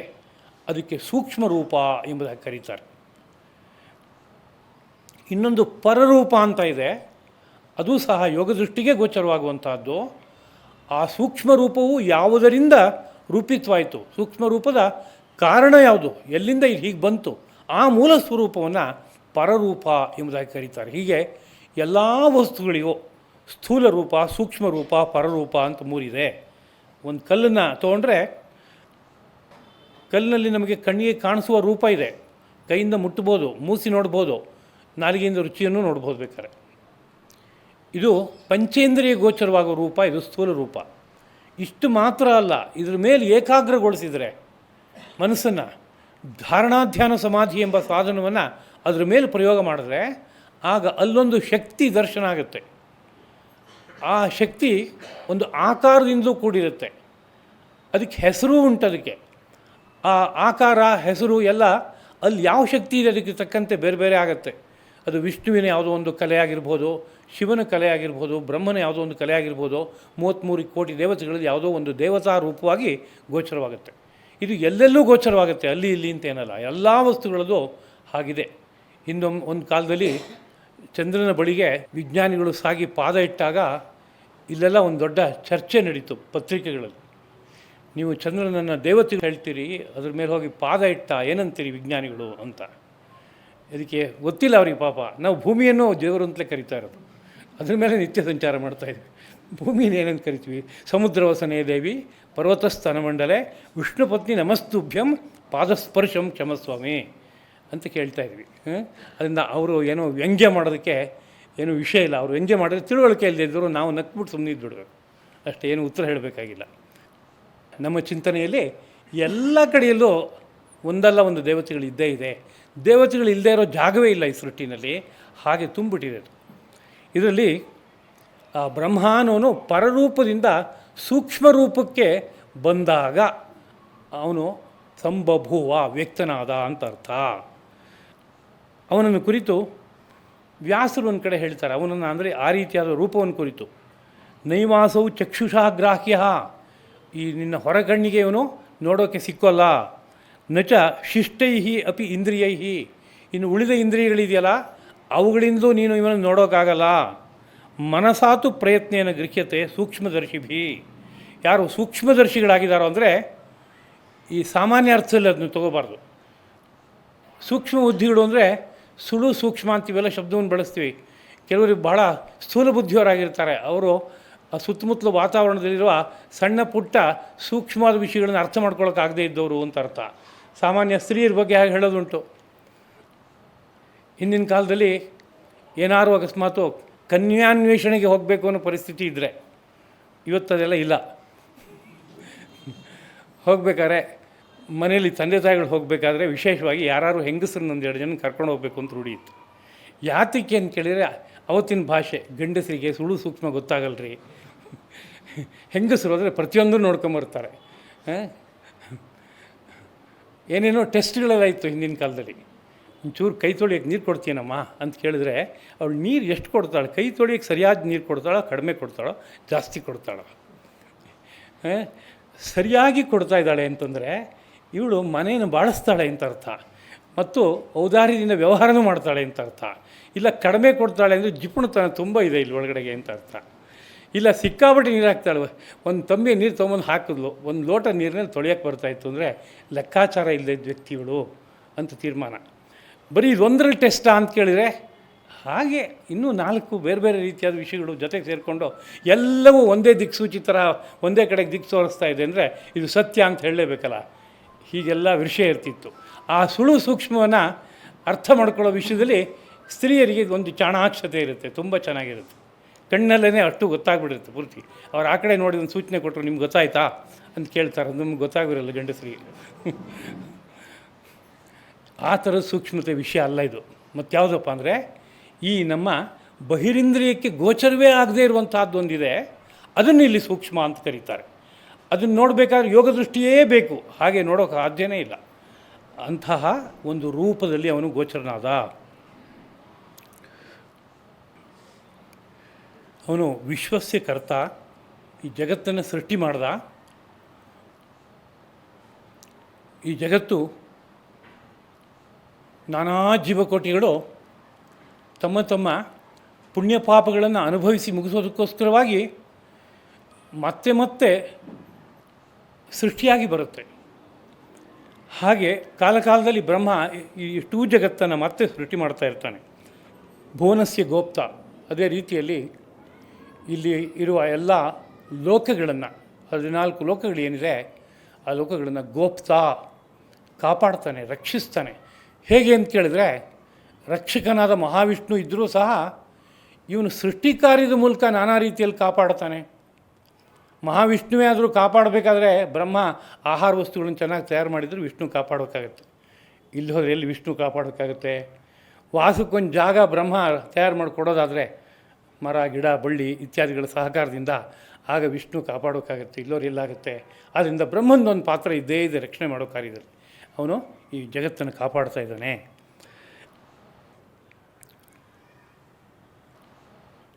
ಅವನು ಬ್ರಹ್ಮವಿದ್ಯಾಂ ಸರ್ವವಿದ್ಯಾ ಪ್ರತಿಷ್ಠಾಂ, ಬ್ರಹ್ಮವಿದ್ಯೆಯನ್ನು ಎಲ್ಲ ವಿದ್ಯೆಗಳಿಗೆ ಆಶ್ರಯವಾದ, ಎಲ್ಲ ವಿದ್ಯೆಗಳ ಮೂಲವಾದ ಬ್ರಹ್ಮವಿದ್ಯೆಯನ್ನು ಅಥರ್ವ ಅನ್ನುವ ಜ್ಯೇಷ್ಠ ಪುತ್ರನಿಗೆ ಹೇಳ್ದ ಅಂತ ವಿಷಯ. ಇಲ್ಲಿ ಆ ಬ್ರಹ್ಮವಿದ್ಯೆಯ ಹಿರಿಮೆಯನ್ನು ಹೇಳ್ತಾ ಇದ್ದಾರೆ. ಏನು ಹೇಳ್ತಾ ಇದ್ದಾರೆ ಹಿರಿಮೆ ಅಂತ ಕೇಳಿದರೆ, ಲೋಕದಲ್ಲಿ ನಮ್ಮ ಋಷಿ ಮಹರ್ಷಿಗಳು ಹೇಳ್ತಾ ಇರುವಂಥ ವಿದ್ಯೆಗಳು 14, 18, 64 ಅನಂತ ಹೀಗೆ ಹೇಳುವಂಥದ್ದುಂಟು. 14 ವಿದ್ಯೆಗಳು ಅಂತ ಒಂದು ಕಡೆಯಲ್ಲಿ ಬರುತ್ತೆ, ಮುಂದೆ ವಿಷಯ ಬರುತ್ತೆ. 18 ವಿದ್ಯೆಗಳು ಅಂತ ಬರುತ್ತೆ, ಆಮೇಲೆ 64 ಅಂತ ಬರುತ್ತೆ, ಇನ್ನೂ ಮುಂದೆ ಹೋದರೆ ಅನಂತವಾದ ವಿದ್ಯೆಗಳು ಅಂತ. ಇದಷ್ಟು ಋಷಿ ಮಹರ್ಷಿಗಳ ವ್ಯವಸ್ಥೆಗಳು ಒಳಪಟ್ಟಿದ್ದಾಗ ವಿದ್ಯೆ ಅಂತಾಗುತ್ತೆ. ಹಾಗಲ್ಲದೇ ಇದ್ದಾಗ ಅದು ವಿದ್ಯೆ ಅಂತಾಗಲ್ಲ. ಉದಾಹರಣೆಗೆ ಇವತ್ತು ನಾವು ಶಾಲಾ ಕಾಲೇಜುಗಳಲ್ಲಿ ಏನೇನೋ ಕಲಿತಾ ಇದ್ವಿ ಬೇಕಾದಷ್ಟು. ಆ ಕಲಿಕೆಯಲ್ಲಿ ವಿದ್ಯೆ ಅಂತ ಕರೆಯೋದಕ್ಕೆ ಬೇಕಾಗುವ ಲಕ್ಷಣಗಳು ಎಲ್ಲದರಲ್ಲಿ ಇಲ್ಲ. ಹಾಗಂದ್ರೆ ಏನು ವಿದ್ಯೆನೋ ಲಕ್ಷಣ ಇಲ್ಲ ಅಂದರೆ ಏನು ರೀ? ಅಷ್ಟು ಕಾಲ ಹೇಳ್ಕೊಡ್ತಾರೆ, ಇಷ್ಟು ಡೊನೇಷನ್ ಕೊಟ್ಟು ಒಳಗಡೆ ಕಷ್ಟಪಟ್ಟು ಪ್ರವೇಶ ಮಾಡ್ತೀವಿ, ಡಿಗ್ರಿ ತೊಗೊಂಡು ಹೊರಗಡೆ ಬರ್ತೀವಿ, ಹಾಗಾದರೆ ಅದು ವಿದ್ಯೆ ಅಲ್ಲ ಅಂದರೆ ಏನು ರೀ ಅರ್ಥ ಅಂತ ಕೇಳಿದ್ರೆ, ವಿದ್ಯೆ ಅನ್ನೋಕ್ಕೊಂದು ಡೆಫಿನೇಷನ್ ಇವರು ಇಟ್ಕೊಂಡ್ಯಾರ. ಅದು ಮುಂದಕ್ಕೂ ಬರುತ್ತೆ. ಇಲ್ಲೂ ಒಂದ್ಸರಿ ನೆನೆಸಿರ್ತೀನಿ. ಯಾವುದನ್ನು ಅವಲಂಬಿಸಿದರೆ ನಾವು ಒಳಗಡೆ ಬೆಳಗುವ ಪರಮಾತ್ಮನ ಬಳಿ ಹೋಗಿ ತಲುಪ್ಬೋದೋ ಅದಕ್ಕೆ ವಿದ್ಯೆ ಅಂತ ಕರೀತಾರೆ. ಯಾವುದನ್ನು ಅವಲಂಬಿಸಿದರೆ, ಯಾವುದನ್ನು ಕಲಿತಾರೆ, ಯಾವುದನ್ನು ಅನುಸಂಧಾನ ಮಾಡ್ತಾ ಹೋದರೆ ಅದು ನೇರವಾಗಿ ನಮ್ಮೊಳಗಡೆ ಬೆಳಗುವ ಪರತತ್ವದ ದರ್ಶನವನ್ನು ಮಾಡಿಸುತ್ತೋ ಅದಕ್ಕೆ ವಿದ್ಯೆ ಎಂಬುದಾಗಿ ಕರೀತಾರೆ. ಈ ನೇರದಲ್ಲಿ ತೊಗೊಂಡ್ರೆ ನಮ್ಮ ಇವತ್ತು ಶಾಲಾ ಕಾಲೇಜುಗಳಲ್ಲಿ ಕಲಿಯುವ ವಿದ್ಯೆಗಳಲ್ಲಿ ಆ ಲಕ್ಷಣ ಇಲ್ಲ, ಅದಕ್ಕೆ ಬೇಕಾಗುವ ಸೂತ್ರ ಇಲ್ಲ. ಅದೇ ಆಯುರ್ವೇದ ವಿದ್ಯೆ ಅಂತ ತೆಗೆದುಕೊಂಡ್ರೆ, ಆಯುರ್ವೇದ ವಿದ್ಯೆಯ ಆರಂಭದ ಸಂಕಲ್ಪವೇ ಧರ್ಮಾರ್ಥ ಕಾಮ ಮೋಕ್ಷಾಣಂ ಆರೋಗ್ಯಂ ಮೂಲಮುತ್ತಮಂ ಅಂತ ಶುರು ಮಾಡ್ತಾ ಇದ್ದಾರೆ. ಧರ್ಮ ಅರ್ಥ ಕಾಮ ಮೋಕ್ಷ ಇದು ಲಭ್ಯವಾಗಬೇಕಾದ್ರೆ ನಿನಗೆ ಆರೋಗ್ಯ ಬೇಕು.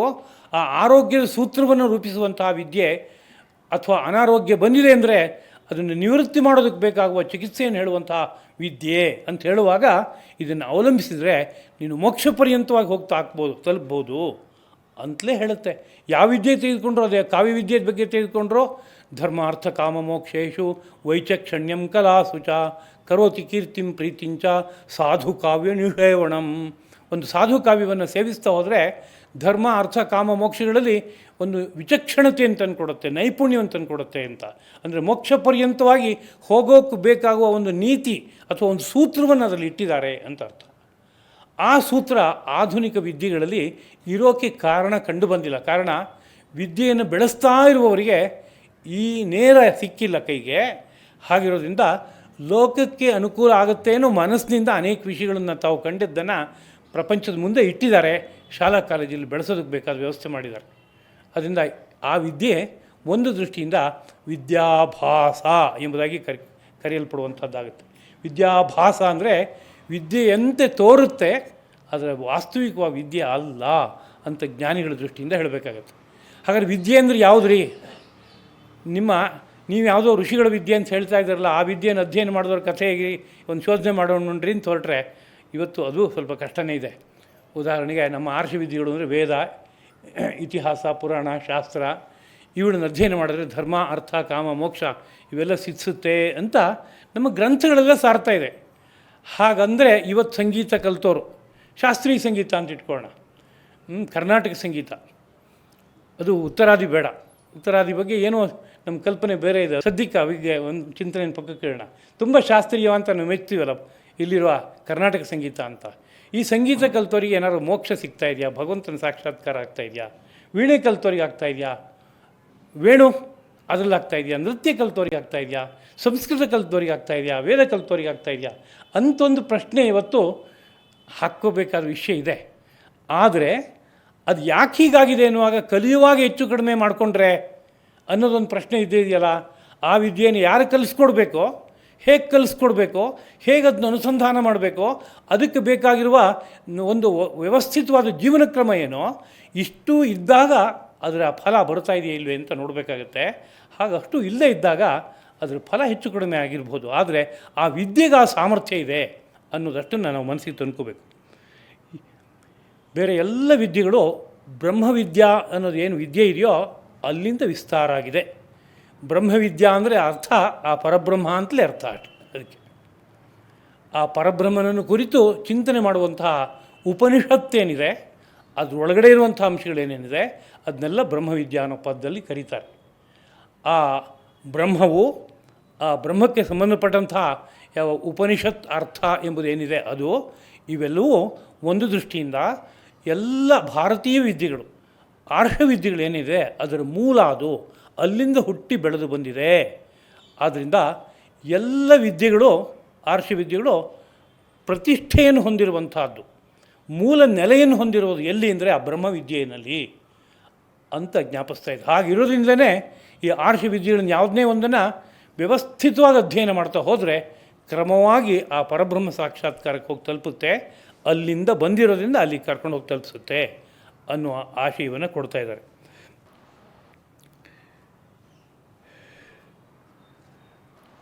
ಮುಂದಕ್ಕೆ ಅಥರ್ವ ಅನ್ನುವ ಜ್ಯೇಷ್ಠ ಪುತ್ರನಿಗೆ ಈ ಬ್ರಹ್ಮವಿದ್ಯೆಯನ್ನು ಬ್ರಹ್ಮ ಚತುರ್ಮುಖ ಬ್ರಹ್ಮನೋ ಉಪದೇಶ ಮಾಡ್ದ ಅಂತ ಹೇಳಿದಾಗ ಇಲ್ಲೊಂದು ಪಕ್ಷಪಾತ ಅಂತ ತೋರುತ್ತೆ. ಈಗ ಏನು ಅಂದರೆ ಜ್ಯೇಷ್ಠ ಪುತ್ರಾಯ ಪ್ರಾಹ, ಇವತ್ತಿನ ಚಿಂತನೆ ಆಗಿದೆ ಅಲ್ವಾ.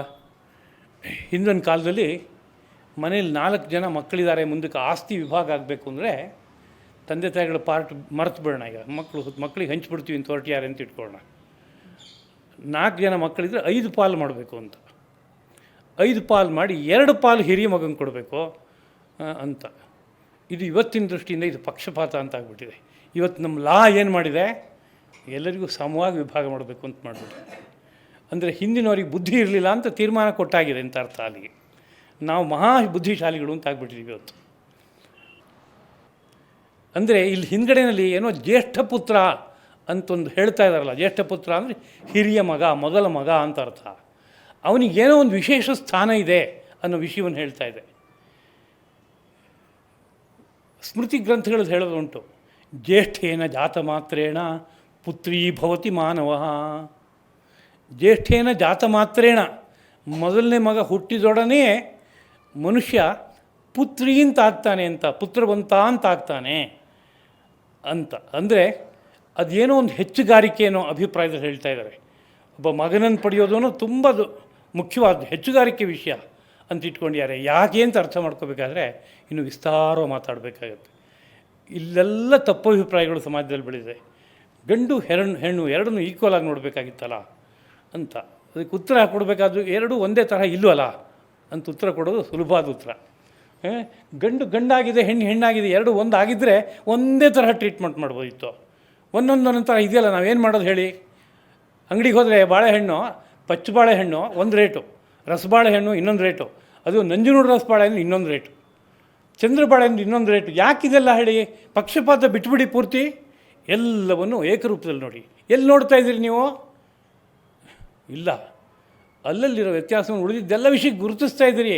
ಇಲ್ಲಿ ಯಾಕೆ ಗುರುತಿಸ್ತಾ ಇಲ್ಲ? ಉತ್ತರ ಇಲ್ಲ. ವಸ್ತುತಃ ಈ ಥರದ್ದು ಏನೋ ಒಂದು ಹುಚ್ಚೊಳೆ ಹೋಗ್ತಾ ಇದೆ. ಇದರಲ್ಲಿ ವ್ಯಾಕರಣಶಾಸ್ತ್ರದಲ್ಲಿ ಒಂದು ಮಾತು ಹೇಳ್ತಾರೆ, ಏಕಮಾತ್ರ ಲಾಘವೇನ ಪುತ್ರೋತ್ಸವಂ ಮನ್ಯಂತೆ ವೈಯಾಕರಣಾಃ.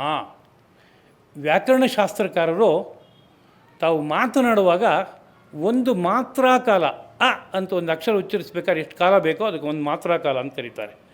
ಅಷ್ಟು ಕಡಿಮೆ ಅಕ್ಷರವನ್ನು ಬಳಸಿ ಏನಾದ್ರು ಒಂದು ವಿಷಯವನ್ನು ಇನ್ನೊಬ್ಬರಿಗೆ ಚೆನ್ನಾಗಿ ವ್ಯಕ್ತಪಡಿಸೋಕ್ಕಾಗತ್ತೆ ಅಂದರೆ ಒಬ್ಬ ಮಗ ಹುಟ್ಟಿದ ಅನ್ನೋಷ್ಟು ಸಂತೋಷ ಪಡ್ತಾರೆ ಅಂತ ಉದಾಹರಣೆ ತೊಗೊಂಡೆ. ಅಂದರೆ ಮಾತು ಮಿತವಾಗಾಡಿ ಅನಾವಶ್ಯಕ ಒಂದು ಅಕ್ಷರ ಜಾಸ್ತಿ ಉಚ್ಚರಿಸಬೇಡಿ, ಇದು ಅಪಚಾರ ಅಂತ ಹೇಳ್ತಾ ಇರೋ ಸಂದರ್ಭ ಅಂತ ತಗೊಳ್ಳಿ. ವ್ಯಾಕರಣ ಮಾತಿನ ಮರ್ಮವನ್ನು ಹೇಳೋಕ್ಕೆ ಹೊರಟಿರೋ ವಿದ್ಯೆ. ಇವತ್ತಿನ ವ್ಯಾಕರಣ ಹಾಗಿಲ್ಲದೆ ಇರ್ಬೋದು, ಆದರೆ ಮಹಾಭಾಷ್ಯದಂಥ ಮೂಲ ಗ್ರಂಥಗಳನ್ನು ನೋಡಿದ್ರೆ ಮಾತು ಹೇಗಿರಬೇಕು ಅನ್ನೋ ಬಗ್ಗೆ ವ್ಯಾಪಕವಾದಂಥ ಒಂದು ನೋಟವನ್ನು ಕೊಡ್ತಾರೆ ಅವರು. ಅವ್ರ ದೃಷ್ಟಿಯಿಂದ ಒಂದು ಅಕ್ಷರ ಜಾಸ್ತಿ ಬಳಸಬೇಡಿ, ಎಷ್ಟು ಕಡಿಮೆ ಅಕ್ಷರದಲ್ಲಿ ಇದೇ ವಿಷಯವನ್ನು ಚೆನ್ನಾಗಿ ಹೇಳೋಕ್ಕಾಗುತ್ತೋ ಹಾಗೆ ಹೇಳಿ ಅಂತ ಹೇಳ್ತಾ ಇದ್ದಾರೆ.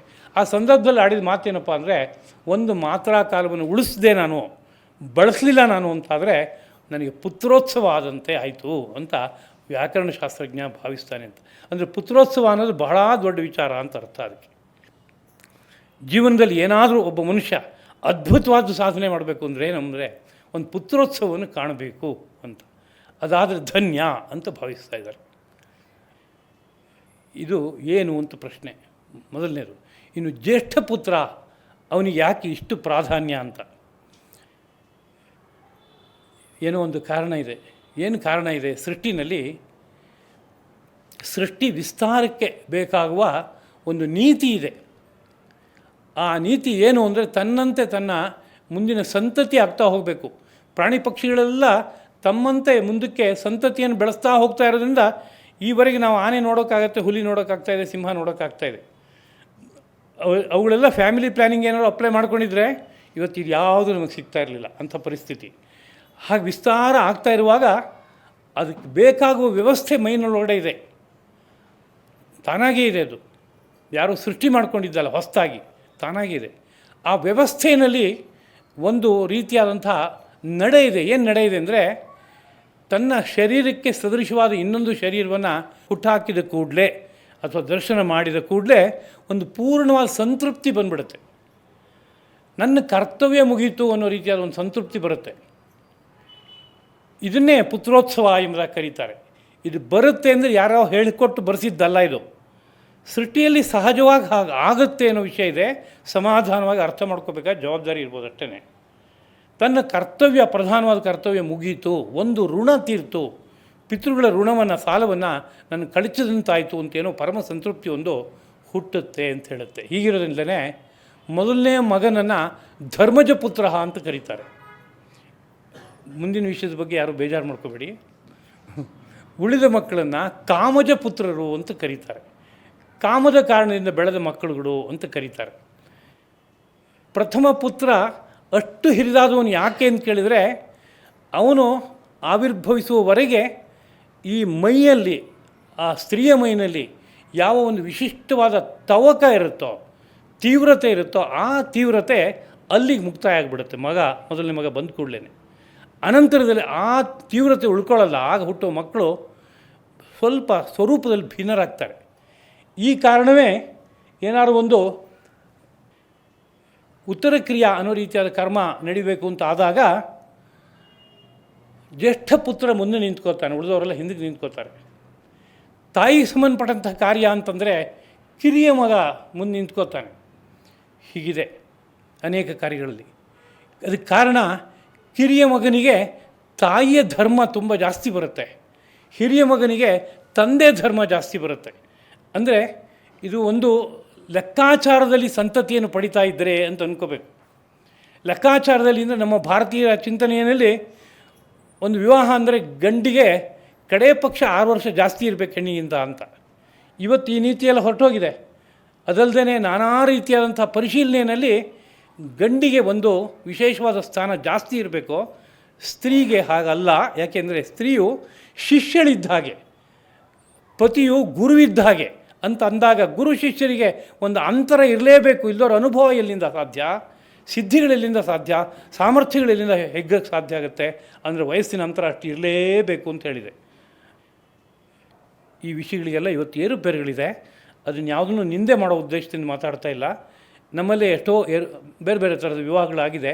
ಉದಾಹರಣೆಗೆ ಹೆಣ್ಣಿಗೆ ವಯಸ್ಸು ಜಾಸ್ತಿ, 6 ತಿಂಗಳು ಬಿಡ್ರಿ, 1-2 ತಿಂಗಳು ಬಿಡ್ರಿ, ಏನಾಗುತ್ತೆ, ಏನು ಸಂತತಿ ಆಗಲ್ವಾ ಅಂತ ಇಷ್ಟೇ ಆಲೋಚನೆ ಮಾಡುವಂಥ ನಡೆ ಇದೆ ಬೇಕಾದಷ್ಟು.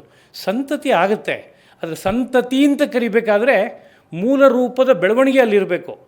ಮೂಲ ರೂಪದ ವಿಕಾರ ಬಂದಿದೆ ಅಂತ ಅಂದರೆ, ಏರುಪೇರಾಗ್ಬಿಟ್ಟಿದೆ ಅಂದರೆ ಅದನ್ನ ಸಂತತಿ ಅಂತ ಆ ಪದದಿಂದ ಹೇಳೋಕೆ ಬರಲ್ಲ.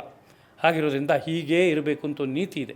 ಆ ನೀತಿ ಪ್ರಕಾರ ಹೋದಾಗ ಮೊದಲ ಮಗನಲ್ಲಿ ಒಂದು ವೈಶಿಷ್ಟ್ಯ. ಏನು ವೈಶಿಷ್ಟ್ಯ ಅಂದರೆ, ಆ ತಂದೆಯ ಗೋತ್ರ ಸೂತ್ರ ಅಂತ ಏನೇನೋ ಇದೆಯಲ್ಲ, ನಾವು ಹೇಳ್ತಾ ಇದೀವಲ್ವ, ಗೋತ್ರ ಸೂತ್ರ ಅಂತ, ಗೌತಮ ಗೋತ್ರ, ವಸಿಷ್ಠ ಗೋತ್ರ, ವಿಶ್ವಾಮಿತ್ರ ಗೋತ್ರ, ಆಮೇಲೆ ಸೂತ್ರ ಅಂತೆಲ್ಲ ಹೇಳ್ತಾ ಇದೀವಲ್ಲ, ಅದರ ಧರ್ಮ ಒಂದು ಹೆಜ್ಜೆ ಜಾಸ್ತಿ ವ್ಯಕ್ತವಾಗೋದು ಮೊದಲನೇ ಮಗದಲ್ಲಿ ಅನ್ನೋ ಭಾಗ ಇದೆ. ಆ ಹಿರಿತನ ಇದೆ. ಅದ್ರ ಜೊತೆ ಹಾಗೆಯೇ ಆ ಗೋತ್ರದ ಧರ್ಮ ಒಂದು ಹೆಜ್ಜೆ ವಿಸ್ತಾರ ಜಾಸ್ತಿ ಆಗೋದ್ರಿಂದ ವಿದ್ಯೆಯನ್ನು ಸ್ವೀಕಾರ ಮಾಡೋದಕ್ಕೆ ಬೇಕಾಗುವ ಅರ್ಹತೆಯು ಒಂದು ಅಂಶ ಜಾಸ್ತಿ ಇದೆ ಅಂತ ಅರ್ಥ. ಹಾಗಿರೋದ್ರಿಂದ ಉತ್ತಮಾಧಿಕಾರಿ ಯಾರು, 4 ಜನ ಮಕ್ಕಳಿದ್ದಾರೆ ಅಂತಂದಾಗ ತಂದೆಯ ವಿದ್ಯೆಯನ್ನು ಸ್ವೀಕಾರ ಮಾಡೋದಕ್ಕೆ ಪ್ರಥಮಾಧಿಕಾರಿ ಹಿರಿಯ ಮಗ, ಆಮೇಲೆ ಉಳಿದವರೆಲ್ಲ ಬರ್ತಾರೆ ಅಂತ ತಗೋಬೇಕು. ಉಳಿದವ್ರಿಗೆ ವಿದ್ಯೆ ಇಲ್ಲ ಅಂತ ಹೇಳ್ತಾ ಇಲ್ಲ. ಪ್ರಥಮಾಧಿಕಾರ ಯಾರಿಗೆ, ಅನಂತರದ ಅಧಿಕಾರ ಯಾರಿಗೆ, ಈ ಲೆಕ್ಕಾಚಾರವನ್ನು ಹಾಕ್ತಾರೆ. ಹೀಗೆ ಇರುವ ಕಾರಣದಿಂದಲೇ ಹಿರಿಯ ಮಗನಿಗೆ ಒಂದು ಪಾಲು ಜಾಸ್ತಿ, ಅವನ ಕರ್ತವ್ಯ ವಿಶೇಷವಾಗಿದೆ, ಅವನ ಸ್ಥಾನ ತುಂಬ ದೊಡ್ಡದು, ಇಡೀ ಒಂದು ವಂಶದ ಉದ್ಧಾರಕ್ಕೆ ಬೇಕಾಗುವ ನೀತಿ ಅವನಲ್ಲಿದೆ, ಅವನು ಆ ಕಾರ್ಯವನ್ನು ಮಾಡಬೇಕು, ಅದನ್ನು ಒಂದು ಪಾಲು ಜಾಸ್ತಿ ಅನ್ನೋ ರೀತಿಯಾದ ವ್ಯವಸ್ಥೆ ಅಲ್ಲಿ ಬಂದಿದೆ. ಇದನ್ನು ಪ್ರಾಕರಣಿಕವಾಗಿ ನೆನಪಿಸ್ಕೊಂಡ ವಿಷಯ. ಅಥರ್ವ ಅಂತ ಒಬ್ಬ ಜ್ಯೇಷ್ಠ ಪುತ್ರ, ಅವನು ಜ್ಯೇಷ್ಠ ಪುತ್ರ, ಮೊದಲನೇ ಮಗ. ಅನೇಕ ಮಕ್ಕಳು ಅವನಿಗಿದ್ದರು. ಅನೇಕೇಷು ಬ್ರಹ್ಮಣಃ ಸೃಷ್ಟಿಪ್ರಕಾರೇಷು ಅನ್ಯತಮಸ್ಯ ಸೃಷ್ಟಿಪ್ರಕಾರಸ್ಯ ಪ್ರಮುಖೇ ಪೂರ್ವಂ ಅಥರ್ವಾ ಸೃಷ್ಟಃ ಭಾಷ್ಯ. ಅನೇಕ ಮಕ್ಕಳಿದ್ದರು. ಆ ಮಕ್ಕಳಲ್ಲಿ ಮೊಟ್ಟ ಮೊದಲವನು ಯಾರಪ್ಪ ಅಂದರೆ ಅಥರ್ವ. ಆ ಅಥರ್ವನಿಗೆ ಈ ವಿದ್ಯೆಯನ್ನು ಅನುಗ್ರಹ ಮಾಡಿದ್ರು ಅಂತ ವಿಷಯ ಬರ್ತಾಯಿದೆ. ಅಥರ್ವನ ಪದ ಏನು ಹೇಳ್ತಾ ಇದೆ ಅಂತ ಕೇಳಿದರೆ, ಅಥ ಲೋಕಮಂಗಲಾಯ ಅರುವತಿ ವೇದವಿಶೇಷಂ ಪ್ರಸ್ತೌತಿ ಇತಿ ಅಥರ್ವ. ಲೋಕದ ಮಂಗಳಕ್ಕಾಗಿ, ಜೀವಕೋಟಿಗಳ ಎಲ್ಲದರ ಒಳ್ಳೆಯದಕ್ಕಾಗಿ ಒಂದು ವೇದವನ್ನು, ಅಥರ್ವ ವೇದವನ್ನು ಪ್ರಸ್ತೌತಿ ಅಂದರೆ ತನ್ನ ಮುಖದಿಂದ ವ್ಯಕ್ತಪಡಿಸ್ತಾನೆ. ಅದನ್ನು ವ್ಯಕ್ತಪಡಿಸೋದಕ್ಕೆ ಬೇಕಾಗುವ ಅವನಲ್ಲಿ ಮೂಲಭೂತವಾದ ಲಕ್ಷಣಗಳು ಮೈನಲ್ಲಿದೆ ಅಂತ ಅರ್ಥ. ದೇಹಯಂತ್ರ ಅಂತಿದೆಯಲ್ಲ, ಈ ದೇಹಯಂತ್ರದಲ್ಲಿ ಒಂದೊಂದು ವೇದವನ್ನು ಮೊಳಗಿಸ್ಬೇಕಾದ್ರೆ, ಹೊರಗೆ ಹಾಕಬೇಕಾದ್ರೆ ಒಂದು ಸೃಷ್ಟಿ ಸಹಜವಾದ ನಡೆ ಇರಬೇಕಾಗಿದೆ. ಆ ನಡೆಯನ್ನು ಗುರುತಿಸಿ ಹಿಂದಿನ ಕಾಲದಲ್ಲಿ ಈ ದೇಹ ಯಜುರ್ವೇದವನ್ನು ವ್ಯಕ್ತಪಡಿಸೋದಕ್ಕೆ ಯೋಗ್ಯವಾದದ್ದು, ಈ ದೇಹ ಋಗ್ವೇದವನ್ನು ವ್ಯಕ್ತಪಡಿಸೋದಕ್ಕೆ ಯೋಗ್ಯವಾದದ್ದು, ಹೀಗೆ 4 ವೇದಕ್ಕೆ 4 ದೇಹಗಳನ್ನು ಗುರುತಿಸಿ, ಇನ್ನು ಮುಂದೆ ನಿಮ್ಮ ಶಾಖೆ ಯಜುಸ್ಸು, ಋಕ್ಕು, ಸಾಮ, ಅಥರ್ವ ಅಂಥೇಳಿ ಆ ಶಾಖೆಯನ್ನು ನೀವು ಕಲೀಲೇಬೇಕು. ಉಳಿದಿದ್ದೇನಾದ್ರು ಕಲಿಯೋದಾದ್ರು ಕಲೀರಿ, ಬೇಡ ಅಂತಲ್ಲ, 4 ವೇದಗಳನ್ನು ಕಲೀರಿ. ಆದರೆ ನೀವು ಯಾರು ಅಂತ ಕೇಳಿದ್ರೆ ತುಂಬ ಪ್ರಧಾನವಾಗಿ ಈ ಶಾಖೆಯನ್ನು ವ್ಯಕ್ತಪಡಿಸಲು ಸೃಷ್ಟಿಯಲ್ಲಿ ಸಹಜವಾಗಿ ಏರ್ಪಟ್ಟಂತಹ ಮೈಯು ನಿಮ್ಮದು, ಇದನ್ನು ಕಲೀಲೇಬೇಕು ಅನ್ನೋ ರೀತಿಯ ವ್ಯವಸ್ಥೆ ಮೂಲತಃ ತಂದಿದ್ದಾರೆ. ಇವತ್ತು ಈ ಸೃಷ್ಟಿಯ ಕ್ರಮದಲ್ಲಿ ಬೇಕಾದಷ್ಟು ಸಂತತಿಯ ಬೆಳವಣಿಗೆಯಲ್ಲಿ ಏರುಪೇರುಗಳು ಹುಟ್ಟೋ ಕಾರಣದಿಂದಾಗಿ ಆ ಲಕ್ಷಣಗಳೆಲ್ಲ ಪೂರ್ತಿಯಾಗಿ ಇವತ್ತು ಕಾಣಿಸುತ್ತೆ ಅಂತಿಲ್ಲ, ಅಂಶತಃ ಇರುತ್ತೆ, ಸೂಕ್ಷ್ಮವಾಗಿರುತ್ತೆ, ಸಾಮಾನ್ಯರ ಕಣ್ಣಿಗೆ ಗೋಚರವಾಗಲ್ಲ. ಆ ಥರ ಸ್ಥಿತಿ ಇದೆ. ಅದರಿಂದ ಅಥರ್ವನಿಗೆ ಇದನ್ನು ಉಪದೇಶ ಮಾಡಿದ್ರು ಅಂತ ಒಂದು ಮಂತ್ರದ ಪಾಠವನ್ನು ಮುಗಿಸಿದ್ದೀವಿ. ಇವತ್ತು ಇನ್ನು 1 ಅಥವಾ 2 ಮಂತ್ರವನ್ನು ಹೇಳ್ಕೋಬಹುದು ಅಂತ ಅನಿಸಿದೆ. ಅಥರ್ವಣೇಯಾಂ ಪ್ರವದೇತ ಬ್ರಹ್ಮ ಅಥರ್ವಾತಾಂ ಪುರೋವಾಚ ಅಂಗಿರೇ ಬ್ರಹ್ಮ ವಿದ್ಯಾಂ ಸ ಭಾರದ್ವಾಜಾಯ ಸತ್ಯವಾಹಾಯ ಪ್ರಾಹ ಭಾರದ್ವಾಜ ಅಂಗಿರಸೆ ಪರಾವರಾಂ ಅಂತ 2ನೇ ಮಂತ್ರ ಇದು. ಬಹಳ ಸರಳವಾದ ಭಾಷೆಯಲ್ಲಿದೆ, ಎಲ್ಲದಕ್ಕೂ ಏನು ವಿವರಣೆ ಬೇಕಾಗಲ್ಲ. ಒಂದು ಸರಿ ಅರ್ಥ ಹೇಳ್ತೀನಿ. ಅಥರ್ವಾ ತಾಂ ಬ್ರಹ್ಮವಿದ್ಯಾಂ ಅಂಗಿರೇ ಪುರೋವಾಚ. ಆ ಅಥರ್ವನು ತಾನು ಕಲಿತ ಬ್ರಹ್ಮವಿದ್ಯೆಯನ್ನು ಅಂಗಿರ ಎಂಬುವನಿಗೆ ಹೇಳಿಕೊಟ್ಟ. ಸಹ ಭಾರದ್ವಾಜಾಯ ಸತ್ಯವಾಹಾಯ ಪ್ರಾಹ. ಅವನು ಅಂಗಿರ ಅನ್ನೋನು ಸತ್ಯವಾಹ ಎಂಬ ವ್ಯಕ್ತಿ, ಶಿಷ್ಯ. ಅವನು ಭರದ್ವಾಜ ಗೋತ್ರಕ್ಕೆ ಸೇರಿದವನು, ವಂಶಕ್ಕೆ ಸೇರಿದವನು. ಆ ಸತ್ಯವಾಹನಿಗೆ ಅವನು ಕಲಿಸ್ಕೊಟ್ಟ. ಭಾರದ್ವಾಜ, ಆ ಭರದ್ವಾಜ ವಂಶದಲ್ಲಿ ಬಂದಿರುವಂಥ ಈ ಸತ್ಯವಾಹ ಇದಾನಲ್ಲ, ಅವನು ಅಂಗಿರಸ ಅನ್ನುವವನಿಗೆ ಪರಾವರಾಮ್, ಆ ಬ್ರಹ್ಮವಿದ್ಯೆ, ಅದಕ್ಕೆ ಇನ್ನೊಂದು ಪದ ಪರಾವರಾಮ್ ಅಂತ. ಆ ಪರಾವರ ಎಂಬ ಆ ವಿದ್ಯೆಯನ್ನು ಅಂಗಿರಸ್ ಅಂತ ಇನ್ನೊಬ್ಬ ಶಿಷ್ಯನಿಗೆ ಹೇಳ್ಕೊಟ್ಟ ಅಂತ ಪರಂಪರೆಯನ್ನು ನೆನಪಿಸ್ಕೋತಾ ಇದ್ದಾರೆ ಪ್ರಧಾನವಾಗಿ. ಅಲ್ಲಿಂದ ಮುಂದಕ್ಕೆ ಶೌನಕೋ ಹವೈ ಮಹಾಶಾಲಃ, ಶೌನಕ ಅಂತ ಶೌನಕ ಅನ್ನುವ ಒಬ್ಬ ಮಹರ್ಷಿಯ ಪುತ್ರ ಶೌನಕ. ಅವನು ಮಹಾಶಾಲಃ, ದೊಡ್ಡ ಗೃಹಸ್ಥ, ಮಹಾಗೃಹಸ್ಥ, ದೊಡ್ಡ ಕುಟುಂಬಿ. ಅಂಗಿರಸಂ ವಿಧಿವತ್ ಉಪಸನ್ನ ಪಪ್ರಚ್ಛ. ಅಂಗಿರಸ್ ಅಂತ ಯಾರೋ ಈಗ ಈ ವಿದ್ಯೆಯನ್ನು ಸ್ವೀಕಾರ ಮಾಡಿದಾನೋ ಕೊನೆಯವನಾಗಿ ಅವನ ಬಳಿಗೆ ವಿಧಿವತ್ ಉಪಸನ್ನ, ಸಕ್ರಮವಾಗಿ ಹೋಗಿ ಅವನನ್ನು ಸಂಧಿಸ್ತಾನೆ ಮತ್ತು ಒಂದು ಪ್ರಶ್ನೆ ಮಾಡ್ತಾನೆ. ಕಸ್ಮಿನ್ನು ಭಗವೋ ವಿಜ್ಞಾತೆ ಸರ್ವಮಿದಂ ವಿಜ್ಞಾತಂ ಭವತಿ ಇತಿ. ಯಾವುದನ್ನು ಅರ್ಥ ಮಾಡಿಕೊಂಡ್ರೆ ಎಲ್ಲವನ್ನೂ ತಿಳಿದಂತೆ ಆಗುತ್ತೆ, ಏನಾದ್ರು ಹಾಗಿದ್ದ ವಿಷಯ ಇದ್ದರೆ ಅದನ್ನು ತಿಳಿಸ್ಕೊಡಿ ಅಂತ. ಯಾಕೆಂದರೆ ಎಲ್ಲವನ್ನೂ ತಿಳಿಯೋಕ್ಕೆ ಸಾಧ್ಯನಾ ಈ ಪ್ರಪಂಚದಲ್ಲಿ? ಯಾರ ಕೈಲಿಂದಲೂ ಸಾಧ್ಯ ಇಲ್ಲ, ಎಷ್ಟು ಜನ್ಮ ಎತ್ತಿರೂ ಸಾಧ್ಯ ಇಲ್ಲ, ಅಷ್ಟು ವಿಷಯ ಇದೆ.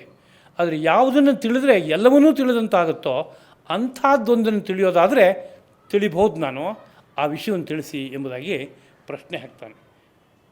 ಇಷ್ಟು ಇಲ್ಲಿ ಬಂದಿರುವಂಥ ವಿಚಾರ. ಇಲ್ಲಿ ಪರಂಪರೆಯನ್ನು ಹೇಳ್ಕೊತ ಹೋಗ್ತಾ ಇದ್ದಾರೆ. ಯಾಕೆ ಈ ಪರಂಪರೆಯನ್ನು ಹೇಳ್ತಾ ಇದ್ದಾರೆ ಅಂತ ಕೇಳಿದರೆ, ವಿದ್ಯೆಗಳೆಲ್ಲವೂ ಪರಂಪರೆಯಲ್ಲಿ ಹರಿದು ಬಂದರೆ ಮಾತ್ರ ಸಜೀವವಾಗಿರುತ್ತೆ. ಇಲ್ಲದೆ ಹೋದರೆ ಅದರಲ್ಲಿ ಸಾರಿಷ್ಠವಾದ ಆ ಒಂದು ಜೀವದ ಸ್ಥಾನದಲ್ಲಿರುವಂಥ ಎಷ್ಟೋ ವಿಷಯಗಳು ಜಾರಿ ಹೊರಟು ಹೋಗುತ್ತೆ, ಕಳಚಿ ಹೊರಟು ಹೋಗ್ಬಿಡುತ್ತೆ. ಹಾಗಾದಾಗ ಅದು ನಿಜವಾಗಿ ವಿದ್ಯೆ ಆಗಿರೋಲ್ಲ. ಅದು ಹೊರಗಡೆ ನೋಡೋಕ್ಕೆ ನಮಗೆ ವಿದ್ಯೆ ಅಂತ ಅನ್ನಿಸ್ತಾ ಇದೆ, ವಿದ್ಯೆಯಲ್ಲಿ ಜೀವನೇ ಇಲ್ಲ ಅದರಲ್ಲಿ ಅನ್ನೋ ಪರಿಸ್ಥಿತಿಯಾಗಿದೆ. ಆದ್ದರಿಂದ ಅದನ್ನ ಇಟ್ಕೊಂಡು ದೊಡ್ಡ ಲಾಭವನ್ನು ಪಡೆಯೋಕ್ಕಾಗಲ್ವಲ್ಲ ಅಂತ ಹೇಳ್ತಾ ಇದ್ದಾರೆ. ಅಂದರೆ ನಾವಿವತ್ತು ಜೀವನ ಕ್ರಮ ಹೇಗೆ ಇಟ್ಕೊಂಡಿದ್ದೀವಿ, ನಮ್ಮ ಶಾಲಾ ಕಾಲೇಜುಗಳ ವ್ಯವಸ್ಥೆ ಹೇಗೆ ಇಟ್ಕೊಂಡಿದ್ದೀವಿ, ನಮಗೆ ಟೆಕ್ಸ್ಟ್ ಬುಕ್ ಒಂದಿದೆ ಅಂತಾದರೆ, ಅಕಸ್ಮಾತ್ ಬುದ್ಧಿವಂತನಾದ ಹುಡುಗ ಆದರೆ ಶಾಲಾ ಕಾಲೇಜುಗಳು ಯಾವ ಕ್ಲಾಸಿಗೂ ಹೋಗದೇ ಓದ್ಕೊಂಡು ಪರೀಕ್ಷೆ ಪಾಸ್ ಮಾಡೋಕ್ಕೆ ಬರುತ್ತೆ, ಒಳ್ಳೆ ರ್ಯಾಂಕು ತೊಗೋಬೋದು ಬೇಕಾದ್ರೆ ಬುದ್ಧಿವಂತನಾದ್ರು. ಟೆಕ್ಸ್ಟ್ ಬುಕ್ ಇದೆ, ಅದ್ರ ಮೂಲಕ ಕಲಿಬೋದು ಅನ್ನೋದು ಇವತ್ತಿನ ಸಾಮಾನ್ಯ ನೀತಿ. ಇದು ಬಹುಮಟ್ಟಿಗೆ ಶಾಲಾ ಕಾಲೇಜುಗಳಿಗೆ ಹೋದರೂ ಟೆಕ್ಸ್ಟ್ ಬುಕ್ಕಿನ ಅವಲಂಬನ ಬೇಕಾದಷ್ಟಿದೆ ಒಂದು ದೃಷ್ಟಿಯಿಂದ. ಯಾಕೆಂದರೆ ಕೇಳಿದ ಮರ್ತು ಹೋಗುತ್ತೆ, ಪುನಃ ಅರ್ಥ ಮಾಡ್ಕೋಬೇಕಾದ್ರೆ ಟೆಕ್ಸ್ಟ್ ಬುಕ್ ಬೇಕು ಅಂತ. ಆದರೆ ಪ್ರಾಚೀನ ಪರಂಪರೆಯಲ್ಲಿ ಪುಸ್ತಕನ ಅಧ್ಯಯನ ಮಾಡೋದು ನಿಷಿದ್ಧ ಅಂತಿತ್ತು. ಪುಸ್ತಕ ಇಟ್ಕೊಂಡು ಪಾಠ ಹೇಳ್ತಾ ಇರಲಿಲ್ಲ, ಪುಸ್ತಕ ಇಟ್ಕೊಂಡು ಪಾಠ ಕೇಳೋ ಅಭ್ಯಾಸ ಇರಲಿಲ್ಲ, ಬೈತಾಯಿದ್ರು. ಇದು ಭಾಳ ಹಳೆ ಕಾಲದ ಕಥೆ ಅಂತ ಅಂದ್ಕೋಬಾರ್ದು. ನಮ್ಮ ಬಾಲ್ಯದಲ್ಲಿ ಒಂದು 65-70 ವರ್ಷದ ಹಿಂದಿನ ಕಾಲದಲ್ಲಿ ಅಧ್ಯಾಪಕರು ಯಾರು ಪುಸ್ತಕ ಇಟ್ಕೊಂಡು ಪಾಠ ಹೇಳ್ತಾ ಇರಲಿಲ್ಲ, ವಿದ್ಯಾರ್ಥಿಗಳಿಗೆ ಪುಸ್ತಕ ಇಟ್ಕೊಳ್ಳೋಕೆ ಬಿಡ್ತಾ ಇರಲಿಲ್ಲ. ಯಾಕೆ ಅಂತ ಕೇಳಿದರೆ, ಇಲ್ಲಿ ರಿಕಾರ್ಡ್ ಆಗಬೇಕು, ಇಲ್ಲಿ ಬರಿಬೇಕಾಗಿರೋದು ಇಲ್ಲಿ ಬರ್ಕೋಬೇಕಾಗಿರೋದು ಅಲ್ಲಿ ಬರ್ಕೋತೀನಿ ಅಂತ ಹೊರಟ್ರೆ ಇಲ್ಲಿ ಬರ್ಕೊಳ್ಳೋದು ತಪ್ಪು ಹೋಗುತ್ತೆ ಅಂತ ಹೇಳ್ತಾಯಿದ್ರು. ಇವತ್ತು ಅದು ಆಗಿದೆ ಭಾಳಷ್ಟು ಮಟ್ಟಿಗೆ. ಇವತ್ತು ಮಾತಿರ್ತೀರಿ, ಕಂಪ್ಯೂಟರ್ ಬೇಕು ನನಗೆ, ತೆಗೆದು ನೋಡಿ ಹೇಳ್ತೀನಿ ಏನು ಬೇಕಾದ್ರು, ಇನ್ನೇನೋ ಒಂದು ಉಪಕರಣ ಬೇಕು. ನಿನ್ನ ತಲೆಯಲ್ಲಿ ಯಾಕಿಲ್ಲ ಅಂದರೆ ಅಲ್ಲಿ ಇದೆಯಲ್ಲ ಅನ್ನೋ ಕಾರಣಕ್ಕೆ ನಾನು ಇಟ್ಕೊಂಡಿಲ್ಲ. ಅಂದರೆ ನಮ್ಮ ಸೋಂಬೇರಿತನ ಬೆಳೆಸ್ಕೊಳ್ಳೋದಕ್ಕೆ ಇದನ್ನೆಲ್ಲ ಸಾಧನವಾಗಿ ಬಟ್ಕೊಂಡ್ಬಿಟ್ಟಿದ್ದೀವಿ.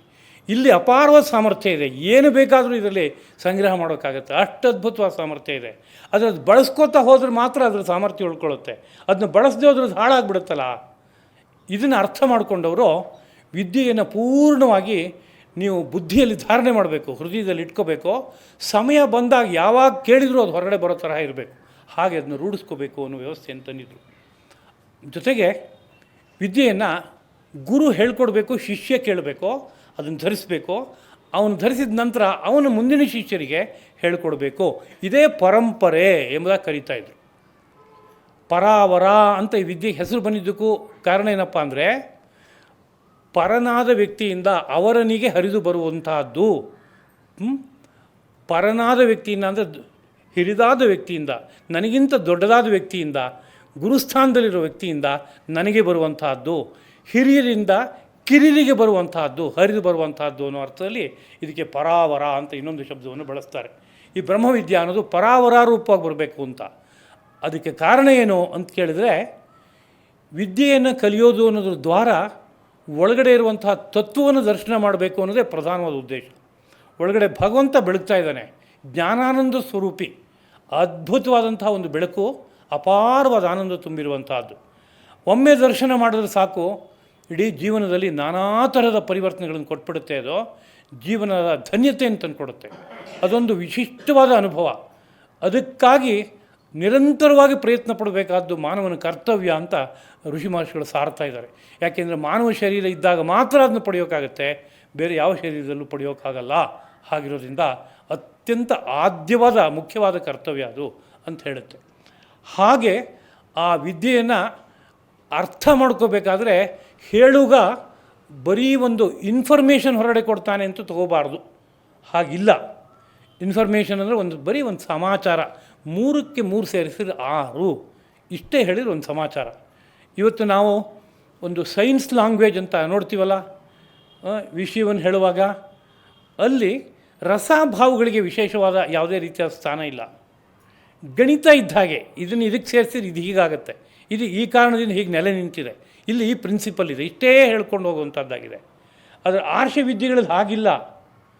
ಅದರಲ್ಲಿ ಒಂದು ರಸಭಾವಕ್ಕೆ ಒಂದು ದೊಡ್ಡ ಸ್ಥಾನ ಇದೆ. ಅದೇ ಜೀವ ಅಂತ ಹೇಳುತ್ತೆ ನಮ್ಮ ವಿದ್ಯೆಗಳೆಲ್ಲವೂ. ಆ ಜೀವರೂಪವಾದ ರಸಭಾವ ಇದೆಯಲ್ಲ, ಅದು ಈ ಪದಗಳಲ್ಲಿ ಮಾತ್ರ ವ್ಯಕ್ತವಾಗಲ್ಲ.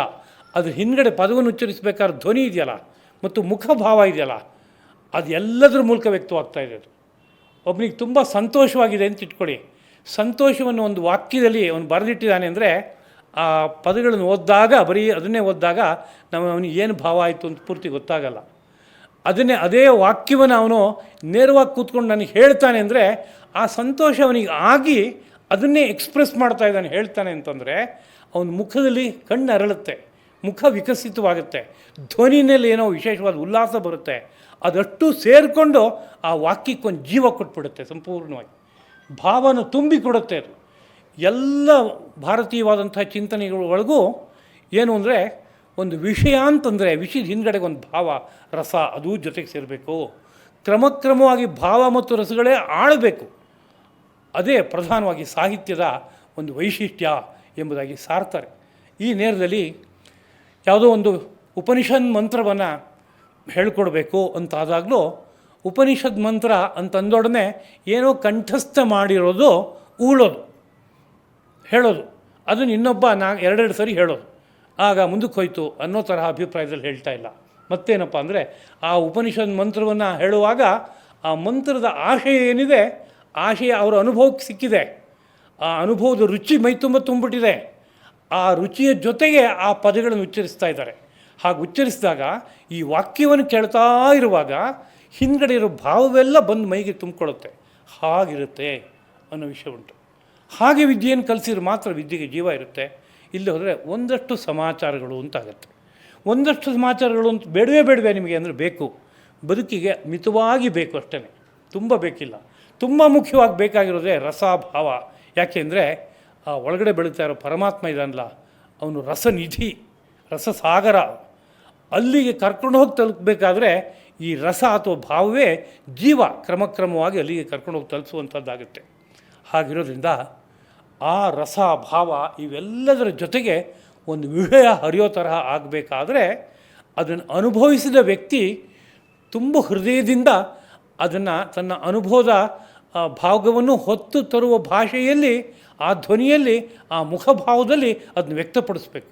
ಇವನು ಕಣ್ತುಂಬ ನೋಡಬೇಕು, ಅದನ್ನು ಆಮೇಲೆ ಕಿವಿಯಿಂದ ತುಂಬ್ಕೋಬೇಕು.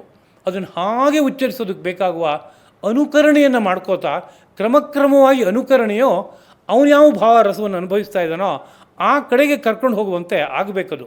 ಆ ರೀತಿಯಾದಂಥ ಒಂದು ಕ್ರಮವನ್ನು ಹಿಂದೆ ತಂದಿದ್ದಾರೆ. ಇವತ್ತು ಇದು ನಮಗೆ ಗೊತ್ತಿಲ್ಲದೆ ಇರೋದ್ರಿಂದ ಆ ವಾಕ್ಯನ ಯಾರಿಗೆ ಓದೋಕ್ಕಾಗಲ್ಲ ಹೇಳಿ, ಯಾರಿಗೆ ಹೇಳೋಕ್ಕಾಗಲ್ಲ ಹೇಳಿ ಅಂತ ಇಷ್ಟೇ ಆಲೋಚನೆ ಮಾಡ್ತಾಯಿದ್ದಾರೆ. ಆ ವಾಕ್ಯನ ಹೇಗೆ ಹೇಳಬೇಕು, ಆ ನೀತಿ ಏನಿದೆ, ಅದ್ರ ಬಗ್ಗೆ ಚಿಂತನೆ ಹಿಂದಕ್ಕೆ ಸರಿದ್ಬಿಟ್ಟಿದೆ. ಹೀಗಿರೋದ್ರಿಂದ ಪರಂಪರೆಯಲ್ಲಿ ವಿದ್ಯೆ ಹರಿದು ಬರಬೇಕು ಅನ್ನೋ ಒಂದು ಸಂದೇಶವನ್ನು ಯಾವುದ್ರ ಮೂಲಕ ಹೇಳ್ತಾ ಇದ್ದಾರೆ ಅಂದರೆ, ಬ್ರಹ್ಮ ಅಥರ್ವನಿಗೆ ಹೇಳ್ದ, ಅಥರ್ವ ಅಂಗೀಹಿ ಅನ್ನೋನಿಗೆ, ಅಂಗಿಯು ಭಾರದ್ವಾಜನಿಗೆ, ಆ ಭಾರದ್ವಾಜನು ಅಂಗಿರಸ ಎಂಬುವನಿಗೆ, ಅವನು ಶೌನಕನಿಗೆ ಹೇಳ್ದ ಅಂತ ಒಂದು ಪರಂಪರೆಯನ್ನು ಹೇಳ್ತಾ ಇದ್ದಾರೆ. ಈ ಪರಂಪರೆಯನ್ನು ಹೇಳಿದ್ದಕ್ಕೆ ಕಾರಣ ಏನು ಅಂದರೆ, ಹೀಗೆ ವಿದ್ಯೆ ಹರಿದು ಹೋಗಬೇಕು ಅಂತ. ನೇರವಾಗಿ ಹೇಳಬೇಕಾದ ಉಪನಿಷತ್ ವಿಷಯವನ್ನು ಶುರು ಮಾಡೋದು ಬಿಟ್ಟು 2 ಮಂತ್ರನ ಈ ಥರ ಹೇಳ್ಕೋತಾ ಕಾಲ ಕಳೆದ್ಬಿಟ್ರಲ್ರಿ ಅಂತ ಕೇಳಿದರೆ, ಲೋಕನ ಒಂದು ನೇರದಲ್ಲಿ ಸುಶಿಕ್ಷಿತರನ್ನಾಗಿ ಮಾಡೋದು ಹೇಗೆ ಅಂತ ಪ್ರಶ್ನೆ ಬರುತ್ತೆ. ಈ ಕ್ರಮ ಅನುಸರಿಸಲೇಬೇಕಪ್ಪ, ಇಲ್ಲದೆ ಹೋದರೆ ಈ ವಿದ್ಯೆ ನಿನಗೆ ಸಜೀವವಾಗಿ ನಿನ್ನವರೆಗೆ ಬರಲ್ಲ, ಅದು ವಾಹನವಾಗಿ ನಿನ್ನನ್ನು ಆ ತತ್ವದವರೆಗೆ ಕರ್ಕೊಂಡೋಗಿ ತಲುಪಿಸಲ್ಲ ಅನ್ನೋ ಸತ್ಯವನ್ನು ವ್ಯಕ್ತಪಡಿಸೋದಕ್ಕೋಸ್ಕರವಾಗಿ ಈ ಪರಂಪರೆಯನ್ನು ಇಲ್ಲಿ ಉಲ್ಲೇಖ ಮಾಡ್ತಾರೆ. ಮತ್ತು ಇಲ್ಲಿ ಶೌನಕ ಮಹಾಶಾಲಃ. ಶೌನಕನು ಒಬ್ಬ ದೊಡ್ಡ ಗೃಹಸ್ಥ ಅಂತೆ. ದೊಡ್ಡ ಗೃಹಸ್ಥ ಅಂದರೆ ಏನಿರ್ಬೋದು, ಸುಮಾರು ದೊಡ್ಡ ಮನೆ ಕಟ್ಟಿದ್ದಾನೆ, ಗಂಡ ಹೆಂಡತಿ ಇಬ್ಬರಿದ್ದಾರೆ, ಒಂದು ಮಗುನೂ ಇದೆ. ಇವತ್ತಿಂದ ಹಾಗಲ್ವ ವ್ಯವಸ್ಥೆ? ಹಾಗೆ ಹೇಳ್ತಾ ಇಲ್ಲ. ದೊಡ್ಡ ಮನೆ ಅನ್ನೋಕ್ಕೆ ತುಂಬ ಜನ ಮಕ್ಕಳು, ಬಂಧುಗಳು, ಬಾಂಧವರು, ಯಾರ್ಯಾರು ಆಶ್ರಿತರು ಅಲ್ಲಿ ಇರ್ಬೋದೋ ಅವರೆಲ್ಲ ಇರುವಂಥ ಮನೆ. ಮನೆ ಚಿಕ್ಕದಾಗೇ ಇರ್ಬೋದು, ಮನ ತುಂಬ ದೊಡ್ಡದಾಗಿದೆ, ಮನಸ್ಸು ಔದಾರ್ಯ ಇದೆ. ಹಾಗಿರುವಂಥ ಒಂದು ಮನಸ್ಸುಳ್ಳಂಥ ಒಬ್ಬ ಗೃಹಸ್ಥ ಅಂತ ಅರ್ಥ. ಅನೇಕ ಜವಾಬ್ದಾರಿಗಳನ್ನು ಹೊತ್ತಂಥ ವ್ಯಕ್ತಿ, ಕರ್ತವ್ಯವನ್ನು ನಿರ್ವಾಹ ಮಾಡ್ತಾ ಇರುವಂಥ ವ್ಯಕ್ತಿ ಶೌನಕ ಅಂತ. ಅದೊಂದು ಹಿರಿತನ. ಆ ಬಗ್ಗೆ ಇನ್ನೊಮ್ಮೆ ಮಾತಾಡೋಣ ನಿಧಾನಕ್ಕೆ. ಹಾಗೆ ಬದುಕಬೇಕು ಅಂತ ನಮ್ಮ ಹಿಂದಿನ ಇತಿಹಾಸಗಳನ್ನು ಏನಾದರೂ ಚೂರು ಬರೆದಿಟ್ಟಿದ್ರೆ ಚೆನ್ನಾಗಿರ್ತಿತ್ತೇನೋ. ಒಂದೊಂದು ಮನೆಗಳಲ್ಲಿ ಎಷ್ಟು ಜನ ಮಕ್ಕಳಿರ್ತಾಯಿದ್ರು ಸಾಮಾನ್ಯವಾಗಿ? ಒಂದು 75 ವರ್ಷದ ಹಿಂದಕ್ಕೆ ಹೋದರೆ ಮನೆಯಲ್ಲಿ 8, 10, 15, 20 ಮಕ್ಕಳು. ಇವತ್ತು 1, 1.5. 2 ಖಂಡಿತ ಬೇಡಪ್ಪ. ಈ ಲೆಕ್ಕಾಚಾರ, ಇದೇ ಲೆಕ್ಕಾಚಾರವನ್ನೇ ನಮ್ಮ ವಂಶಸ್ಥರು ಹಿಂದೆ ಹಾಕಿದ್ದರೆ ನಾವೆಲ್ಲ ಇಲ್ಲಿಗೆ ಬರ್ತಾನೆ ಇರಲಿಲ್ಲ. ನಾವೆಲ್ಲ ಇಲ್ಲೆಲ್ಲ ಸುತ್ತಾಡ್ಕೊಂಡು ಓಡಾಡ್ತಾ ಇರಬೇಕಿತ್ತು. ಎಲ್ಲರೂ ಬಾಡಿ ಸಿಗುತ್ತಾ ನನಗೆ, ಅಪ್ಲಿಕೇಶನ್ ಕೊಟ್ಟಿದ್ದೀನಿ, ಎಲ್ಲೋ ಸ್ಯಾಂಕ್ಷನ್ ಆಗ್ತಾಯಿಲ್ಲ ಅಂತ ಹುಡುಕ್ತಾ ಇರಬೇಕಾಗಿತ್ತು ಪರಿಸ್ಥಿತಿ.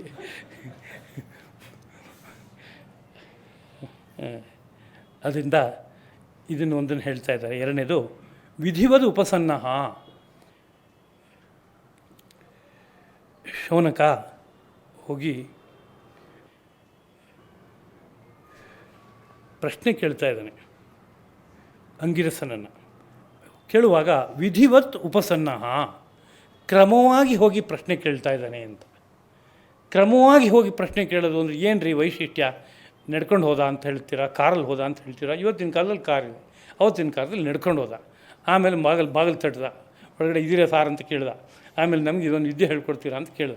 ಇಷ್ಟು ತಾನೇ ಕ್ರಮ ಅಂತ ನಮಗನ್ಸುತ್ತೆ. ಇವತ್ತು ನಮ್ಮದೆಲ್ಲ ಒಂದು ಬಿಸ್ನೆಸ್ಸು, ಎಲ್ಲ ವ್ಯವಹಾರವೂ ಬಿಸ್ನೆಸ್ ಅಲ್ವ ಇವತ್ತು? ಇರೋದಷ್ಟು ಬಿಸ್ನೆಸ್ಸೇ ಇವತ್ತು. ಪರಿಸ್ಥಿತಿ ಹೀಗಿದೆ.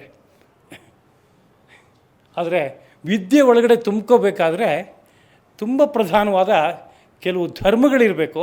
ಆ ಧರ್ಮ ಇದ್ದಾಗ ಒಂದು ತರಹದ ನಡೆಯೇ ಬರುತ್ತೆ.